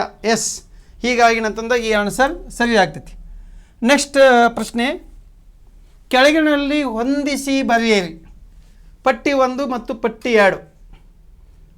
1ನೇದೇನಿದೆ? ಲಕ್ನೌ ಅಧಿವೇಶನ ಅಂತೇಳಿದೆ, ಲಾಹೋರ್ ಅಧಿವೇಶನ ಅಂತೇಳಿದೆ, ಕರಾಚಿ ಅಧಿವೇಶನ ಅಂತೇಳಿದೆ, ಪೈಜಾಪುರ್ ಅಧಿವೇಶನ ಅಂತೇಳಿದೆ. ಈಗ ನಾವು ಯಾವುದಕ್ಕೆ ಟ್ಯಾಲಿ ಮಾಡೋಣ? ಒಂದು ಗೊತ್ತೈತೆ ನಮಗೆ. ಯಾವುದು ಗೊತ್ತಿದೆ ಅಂತಂದಾಗ ಕರಾಚಿ ಅಧಿವೇಶನದಲ್ಲಿ ಈ ಮೂಲಭೂತ ಹಕ್ಕುಗಳನ್ನು ಅಂಗೀಕಾರ ಮಾಡಲಾಯಿತು. ಅಂದಾಗ ಸಿ ಅನ್ನೋದು ಪೋರ್ ಎಲ್ಲೈತಿ ನೋಡಿ. ಸಿ ಅನ್ನೋದು ಪೋರ್ ಇಲ್ಲೊಂದೈತಿ, ಸಿ ಅನ್ನೋದು ಪೋರ್ ಅಲ್ಲೊಂದೈತಿ. ಅಂದಾಗ ಇವು 2ರಲ್ಲಿ ಆನ್ಸರ್ ಆಗ್ತೈತಿ. ಒಂದವೇ ಆಗ್ಬೋದು, 2ವೇ ಆಗ್ಬೋದು. ನೆಕ್ಸ್ಟ್ ಈ ಲಾಹೋರ್ ಅಧಿವೇಶನ ಅಂದಾಗ ಪೂರ್ಣ ಸ್ವರಾಜ್ಯ ನಿರ್ಣಯ 1929ರಲ್ಲಿ ನಡೆದಂಥ ಪೂರ್ಣ ಸ್ವರಾಜ್ಯ ನಿರ್ಣಯ. ಅಂದಾಗ B3 ನೋಡಿ, B3 ಅಂದಾಗ ಇಲ್ಲೊಂದು ಸ್ವಲ್ಪ ನಮಗೆ ಸೂಚನೆ ಸಿಗ್ತಾ ಇದೆ. ಇಲ್ಲಿ B3 ಐತನೂ ಇಲ್ಲ. ಬಟ್ ಏನಂತಂದಾಗ ನೋಡೋಣ ಸ್ವಲ್ಪ ಇನ್ನೊಂದು ಸ್ವಲ್ಪ ಮುಂದುವರೆದು. ಲಕ್ನೋ ಅಧಿವೇಶನ ಕಾಂಗ್ರೆಸ್ ಲೀಗ್ ಅಂದಾಗ 1916 ನಡೆದಂಥ ಲಕ್ನೋ ಕಾಂಗ್ರೆಸ್ ಅಧಿವೇಶನದಲ್ಲಿ ಮಂದಗಾಮಿ ತೀವ್ರಗಾಮಿಗಳು ವಿಭಾಗವಾದರು ಅಂತೇಳಿ ಗೊತ್ತಾಯ್ತಲ್ಲ, ಇದು ಕಾಂಗ್ರೆಸ್ ಲೀಗ್ ಅಂತೇಳಿ ಕರೆಯಲಾಗ್ತೈತಿ. ಹೀಗಾಗಿ ಏನಂತಂದಾಗ ಅದು ಒಡಂಬಡಿಕೆ ಸರಿಯಾಗ್ತೈತಿ. ಅಂದಾಗ A2 ಇಲ್ಲ ಐತಿ, A2 ಇದೆ, ಆಮೇಲೆ B3 ಇದೆ, C4 ಇದೆ, ಆಮೇಲೆ D ಅನ್ನೋದು ಒಂದು ಆಗ್ತೈತಿ. ಡಿ ಅನ್ನೋದು ಒಂದಾಗ್ತೈತಿ. ಪೂರ್ಣ ಸ್ವರಾಜ್ಯ, ಪೈಜಾಪುರ್ ಅಧಿವೇಶನ ಅಂತೇಳಿ ಕರೆಯಲಾಗ್ತೈತಲ್ಲ. ಹಾಗಾಗಿ ಹಳ್ಳಿಯಲ್ಲಿ ನಡೆದಂಥ ಒಂದು ಕಾಂಗ್ರೆಸ್ ಅಧಿವೇಶನ ಜವಾಹರ್ಲಾಲ್ ನೆಹರು ಅಧ್ಯಕ್ಷತೆ ವಹಿಸಿಕೊಂಡದ್ದು ಅಂಥೇಳಿ ಅದನ್ನು ಮುಂದಕ್ಕೆ ಏನಂತಂದಾಗ ನೋಡೋಣ. ನೆಕ್ಸ್ಟ್ ಪ್ರಶ್ನೆ ಈ ರೀತಿಯಾಗಿದೆ. ಪ್ರತಿಪಾದನೆಯ ಇತಿಹಾಸ ಸಂಬಂಧಪಟ್ಟಂತೆ 26 ಪ್ರಶ್ನೆಗಳು ಕೇಳಿದಾರು. ಬಟ್ ಇಲ್ಲೇ ನೀವು 2 ಸಬ್ಜೆಕ್ಟ್ಗಳು ಕರೆಕ್ಟಾಗಿ ಹೋದ್ರೆ polity, economics, GK, current events ಬಿಟ್ಟು, ಹಾಗಾಗಿ ಚೆನ್ನಾಗಿ. ಪ್ರತಿಪಾದನೆ ಎ, ಬ್ರಿಟಿಷರು ರಾಸ್ ಬಿಹಾರ್ ಬೋಸ್ ಅವರನ್ನು ಸೆರೆ ಹಿಡಿದು ಹತ್ಯೆ ಮಾಡಿದರು. ಸೆರೆ ಹಿಡಿದು ಹತ್ಯೆ ಮಾಡಲಿಲ್ಲ. ಬಟ್ ಇವನು ರಾಸ್ ಬಿಹಾರಿ ಬೋಸ್ ಎಲ್ಲಿಗೆ ಹೋಗ್ತಾನೆ ಅಂತಂದಾಗ ಜಪಾನಿಗೆ ಪಲಾಯನಗೈತಾನೆ. ಅಂದಾಗ ನಿಮಗೆ ಗೊತ್ತಿದೆ ಅದು ದೆಹಲಿ ಪಿತೂರಿ ಅಂತೇಳಿ. ಅಂದಾಗ ಲಾರ್ಡ್ ಹಾರ್ಡಿಂಗ್ ಸೆಕೆಂಡನೇ ಮೆರವಣಿಗೆ ಹೋಗುವಂಥ ಟೈಮ್ದಲ್ಲಿ ದೆಹಲಿಯ ಚಾಂದ್ನಿ ಚೌಕದಲ್ಲಿ ಬಾಂಬನ್ನು ಎಸೆದು, ಹಾಗಾಗಿ ಏನಂತಂದಾಗ ಆತನನ್ನು ಕೊಲೆ ಮಾಡುವ ಸಲುವಾಗಿ ಪ್ರಯತ್ನ ಪಟ್ಟ. ಬಟ್ ಆತ ಕೊಲೆ ಆಗಲಿಲ್ಲ, ಕೊಲೆ ಯತ್ನ ವಿಫಲ ಆಯಿತು. ಆಗ ನನ್ನನ್ನು ಬಂಧನಕ್ಕೀಡು ಮಾಡಬಹುದು ಅಂತೇಳಿ ಮುಂದೆ ಈತ ಜಪಾನಿಗೆ ಪಲಾಯನಗೈದು ಅಲ್ಲೇ ಒಂದು ಹುಡುಗಿನ ಲವ್ ಮಾಡಿ ಆಮೇಲೆ ಏನಂತಂದಾಗ ಮದುವೆ ಮಾಡ್ಕೊಂಡು ಸಂಸಾರ ಮಾಡ್ಕೊಂತ ಸ್ವತಂತ್ರ ಚಳವಳಿಯಲ್ಲಿ ಭಾಗವಹಿಸ್ತಾನೆ. ಅದು ಹತ್ಯೆ ಅಲ್ಲ, ಇದು ಹೇಳಿಕೆ ತಪ್ಪಿದೆ, ಪ್ರತಿಪಾದನೆ ತಪ್ಪಿದೆ. ಅವರು 1915 ಫೆಬ್ರವರಿಯಲ್ಲಿ ಸಚಿನ್ ಸೆನಾಲ್ ಅವರೊಂದಿಗೆ ಜೊತೆಗೂಡಿ ಸಂಯೋಜಿತ ಬಂಡಾಯವನ್ನು ಯೋಜಿಸಿದರು. ಸಚಿನ್ ಇವ ಬಲಗೈ ಬಂಟ, ಇವನು right hand of Rash Behari Bose. ಅಂದಾಗಿ ಇಲ್ಲಿ ಏನಾಗ್ತೈತಿ, ಪ್ರತಿಪಾದನೆ ಎ ಸರಿ ಇದೆ, ಆದರೆ ಕಾರಣ ಆರ್ ತಪ್ಪಿದೆ. ಅಂದಾಗ ಇದು ಅಲ್ಲ, ಪ್ರತಿಪಾದನೆ ಎ ತಪ್ಪಾಗಿದೆ, ಆದರೆ ಕಾರಣ ಸರಿ ಇದೆ. ಪ್ರತಿಪಾದನೆ ಎ ತಪ್ಪೈತಿ, ಕಾರಣ ಎ ಸರಿ ಇದೆ. ನೋಡೋಣ ಅಂತ. ಪ್ರತಿಪಾದನೆ ಎ ಮತ್ತು ಕಾರಣ ಆರ್ ಅಂದಾಗ ಎರಡೂ ಸರಿ ಇವೆ, ಹಾಗೂ ಕಾರಣ ಎರಡೂ ಸರಿ ಇಲ್ಲ. ಪ್ರತಿಪಾದನೆ ಕಾರಣ ಎರಡೂ ಸರಿ ಇವೆ, ಬಟ್ ಎರಡೂ ಸರಿ ಇಲ್ಲ. ಆದರೆ ಕಾರಣ ಪ್ರತಿಪಾದನೆಯನ್ನು ವಿವರಿಸುವುದಿಲ್ಲ, ತಪ್ಪಿದೆ. ಹೀಗಾಗಿ ಆನ್ಸರ್ ಏನಂತಂದಾಗ ಎರಡನೇ ಆನ್ಸರ್ ಸರಿ ಆಗ್ತೈತಿ. ನೆಕ್ಸ್ಟ್ ಏನಂತಂದಾಗ ಮುಂದಕ್ಕೆ ಹೋಗ್ಲಕ್ಕಾಗಿ ಇತಿಹಾಸದ 50% ಕೇಳ್ದ. ನಗರ ಬಂಡಾಯ ಯಾವುದಕ್ಕೆ ಹಾದಿ ಮಾಡಿತು ನೋಡಿ, 2 ಸಲ ಕ್ವಶನ್ ಕೇಳ್ದಂಗೆ ಆಗೈತಿ. ಹಿಂದೆ ಏನಂತಂದಾಗ ಬೂದಿ ಬಸಪ್ಪನದಂಗೆ ಅಂತೇಳಿ ಕ್ವಶನ್ ಇತ್ತು ನೋಡಿ, ಅಲ್ಲಿ ಹಿಂದ್ಗಡೆ ಎಷ್ಟನೇ ಕ್ವಶನ್ ಇತ್ತು ನೋಡಿ. ಹಾಗಾಗಿ ಏನಂತಂದಾಗ ನಗರದಂಗೆ ನಡೆದಂಥದ್ದು 1830 ಕ್ರೊನಾಲಜಿಕಲ್ ಆರ್ಡರ್ದಲ್ಲಿ ಜೋಡಿಸಿ ಅಂತೇಳಿತ್ತು ನೋಡಿ. ಇಲ್ಲಿ ನಗರ ಬಂಡಾಯ ಯಾವುದಕ್ಕೆ ಹಾದಿ ಮಾಡಿತು? ಕೃಷ್ಣರಾಜ ಒಡೆಯರ್ 3 ಅಧಿಕಾರಾರೋಹಣ, ಕೃಷ್ಣರಾಜ ಒಡೆಯರ್ 3 ಅವರ ಸಿಂಹಾಸನ ಭಂಗ, ಕಮಿಷನರ್ ಆಗಿ ಕಬ್ಬನ್ ನೇಮಕ, ಅಧೀನ ಒಪ್ಪಂದ ಯಾವುದಕ್ಕೆ ಹಾದಿ ಮಾಡಿತು ಅಂದಾಗ 3ನೇ ಕೃಷ್ಣರಾಜ ಒಡೆಯರು ತಮ್ಮ ಅಧಿಕಾರವನ್ನು ಕಳೆದುಕೊಂಡರು. ಹಾಗಾಗಿ 3ನೇ ಕೃಷ್ಣರಾಜ ಒಡೆಯರು 1799ರಿಂದ 1831 ತನಕ ಏನಂತಂದಾಗ ಇವರು ಆಡಳಿತ ಮಾಡಿದ್ದು. 1830ರಲ್ಲಿ ನಡೆದಂಥ ಬಿದನೂರು ದಂಗೆಯ ಪರಿಣಾಮವಾಗಿ ಒಡೆಯರ್ ಅಧಿಕಾರ ಕಳೆದುಕೊಂಡರು. ಆಗಿದ್ದಂಥ British governor general lord William Bentinck ಏನು ಮಾಡ್ತಾನೆ ಅಂದಾಗ 1831ರಿಂದ 1881 ತನಕ ಮೈಸೂರಿನಲ್ಲಿ ಕಮಿಷನರ್ ಆಡಳಿತ ಇರ್ತಾನೆ. ಸುಮಾರು 50 ವರ್ಷಗಳ ಕಾಲ ಕಮಿಷನರ್ ಆಡಳಿತ ನಡೀತೈತಿ. ಮತ್ತು ಕಮಿಷನರ್ ಆಗಿ ಕಬ್ಬನ್ ಆಯ್ಕೆ ಆಗಿಲ್ಲ. ಹಾಗಾಗಿ ಮೈಸೂರಿನ ಮೊದಲ ಕಮಿಷನರ್ ಯಾರು ಅಂತೇಳಿ ನೋಡಿ. ಹಾಗಾಗಿ ಏನಂತಂದಾಗ ಆತನೇ ಕಮಿಷನರ್ ಆಗಿ ಸೇವೆ ಸಲ್ಲಿಸಿದ್ದು. ಬಟ್ 1799ರಲ್ಲಿ ಅಧಿಕಾರ ವಹಿಸಿಕೊಂಡರೂ ಒಡೆಯರು ಏನಂತಂದಾಗ ನೇರವಾಗಿ ಆಡಳಿತ ಮಾಡಿಲ್ಲ. ಬಟ್ ಪುಟ್ಟ ಬಾಲಕರಾಗಿದ್ದಕ್ಕಾಗಿ ದಿವಾನ್ ಪೂರ್ಣಯ್ಯ ಆಳ್ವಿಕೆ ಮಾಡಿದ್ದಾರೆ. ಹೀಗಾಗಿ ಏನಂತಂದಾಗ ಇದು ಎರಡನೇ ಆನ್ಸರ್ ಹಾದಿ ಮಾಡಿ ಕೊಟ್ಟಿತು ಅಂಥೇಳಿ ಕರೆಯಲಾಗ್ತದೆ. ಮೈಸೂರಿನ ಮೊದಲ ಕಮಿಷನರ್. ಬಟ್ ಮಾರ್ಕ್ ಕಬ್ಬನ್ ಏನಂತಂದಾಗ ಅಲ್ಲ. ಎಸ್. ಇನ್ನು ನೆಕ್ಸ್ಟ್ ಏನಂತಂದಾಗ ಪ್ರಶ್ನೆಗೆ ಕೆಳಗಿನಗಳಲ್ಲಿ ಯಾವ ಜೋಡಿಗಳು ಸರಿಯಾಗಿವೆ? Ancient Indian history question. ಒಂದು ಏನಂತಂದಾಗ ರಾವಿ ನದಿ ಜೋಡಿಗಳು ಸರಿಯಾಗಿವೆ ಅಂತೇಳಿ ಕೇಳಿದ್ದಾರೆ. ರಾವಿ ಪುರ್ಸ್ನಿ ಸರಿ ಇದೆ. ಚಿನಾಬ್ ಅಸ್ಕಿನಿ, ಪುರ್ಸ್ನಿ, ರಾವಿ, ದಶರಾಜರ ಕದನ, ಜಲಂ ಕಾಳಗ, ವಿತಿಸ್ತ ಸರಿ ಇದೆ. ಬಟ್ ಸಟ್ಲೇಜ್ ಏನಂತಂದ ತಪ್ಪಿದೆ. ಸಟ್ಲೇಜ್ ಏನಂತಂದಾಗ ಸುತುದ್ರಿ ಹಾಗಾಗಿ ಏನಂತಂದಾಗ ಆಗಬೇಕಾಗಿತ್ತು. ಬಟ್ ಹಾಗಾಗಿ ಏನಂತಂದಾಗ ಇಲ್ಲಿ ಆನ್ಸರ್ ಎ ಬಿ ಸಿ, ಹಾಂ 4ನೇ ಆಪ್ಷನ್ಸ್ ಇದೆ, ಎ ಬಿ ಸಿ. ನೆಕ್ಸ್ಟ್ ಏನಂತಂದ ಪ್ರಶ್ನೆಗೆ ಸಾಗೋಣ. ಕೆಳಕಂಡ ಘಟನಾವಳಿಗಳನ್ನು ಸರಿಯಾದ ಅನುಕ್ರಮದಲ್ಲಿ ಜೋಡಿಸಿ ಮತ್ತು ಕೆಳಗೆ ನೀಡಿರುವ ಸಂಕೇತಗಳಿಂದ ಸರಿ ಉತ್ತರವನ್ನು ಆಯ್ಕೆ ಮಾಡಿ. ಬಟ್ ಕ್ರೊನಾಲಜಿಕಲ್ ಆರ್ಡರ್ದಲ್ಲಿ ಜೋಡಿಸಿ ಅಂತ ಹೇಳಿದಾಗ ಇಸ್ವಿ ಸ್ವಲ್ಪ ಗೊತ್ತಿರಬೇಕು. ಮಾಡರ್ನ್ ಇಂಡಿಯನ್ ಹಿಸ್ಟ್ರಿಯಲ್ಲೇ ಇಸ್ವಿಗಳು ಜಾಸ್ತಿ ಕೇಳ್ತಾರೆ. ಮಾಡರ್ನ್ ಇಂಡಿಯನ್ ಹಿಸ್ಟ್ರಿಯಲ್ಲಿ ಇಸ್ವಿಗಳು ಭಾಳಷ್ಟು ಇಂಪಾರ್ಟೆಂಟು. ಅಲಹಾಬಾದ್ ಒಪ್ಪಂದವಾಗಿದ್ದು ಯಾವಾಗ ಅಂದಾಗ 1765 ಆಗ್ತೈತಿ, 1765. ಬ್ಲ್ಯಾಕ್ ಹೋಲ್ ಟ್ರೆಜರಿ ಆದದ್ದು 1756 ಆಗ್ತೈತಿ, 1756. ಇಲ್ಲಿ ಬಕ್ಸಾರ್ ಕದನ ಆಗಿದ್ದು 1764 ಅಕ್ಟೋಬರ್ 22. ಮೀರ್ ಜಾಫರ್ ಮರಣ ಹೊಂದಿದ್ದು 1765. ಬಟ್ ಇಲ್ಲಿ ಆನ್ಸರ್ ನೋಡೋಣಂತ. ಒಂದನೇ ಆನ್ಸರ್ ಯಾವುದಾಗ್ತೈತಿ?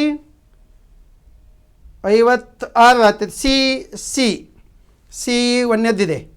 ಸಿ ಏನಂತಂದಾಗ ಒಂದನೇದ್ದು ಸಿ 1. ಆಮೇಲೆ ಏನಾಗ್ತೈತಿ 64 ಆಗ್ತೈತಿ. ಅಂದಾಗ ಬಿ ಎರಡನೇದ್ದು ಬಿ ಸಿ ಡಿ ಆಯಿತು. ಆಮೇಲೆ ಏನಂತಂದಾಗ ಡಿ, ಆಮೇಲೆ ಎ. ಇಲ್ಲಿ ಏನಂತಂದಾಗ ಆನ್ಸರ್ ಇದು ಸಿ ಐತಿ. ಇಲ್ಲಿ ಏನಂತಂದಾಗ ಇದು ಇರಬೇಕಾಗಿತ್ತು, ಬಿ ತಂದಾಗ ಕನ್ಫ್ಯೂಸ್ ಆಗ್ತಿತ್ತು ಮತ್ತು. ಬಟ್ ಆನ್ಸರ್ ಏನಂತಂದಾಗ ಇದೆ ಆಗ್ತದೆ. ಎರಡನೇದ್ದು 1756 ಒಂದನೇದ್ದು ಕಪ್ಪು ಕೋಣೆ ದುರಂತ. ಆಮೇಲೆ ಏನಂತಂದಾಗ ಎರಡನೇದು 64 ಬಕ್ಸಾರ್ ಕದನ. ಆಮೇಲೆ ಏನಂತಂದಾಗ ಇಲ್ಲಿ ಅಲಹಾಬಾದ್ ಒಪ್ಪಂದ. ಆಮೇಲೆ ಎ. ಮತ್ತು ನಿಜವಾಗ್ಲೂ ಏನಂತಂದಾಗ ಇವನು ಸತ್ತದ್ದು ಫೆಬ್ರವರಿ ತಿಂಗಳಿನಲ್ಲಿ ಸತ್ತಿದ್ದಾನು.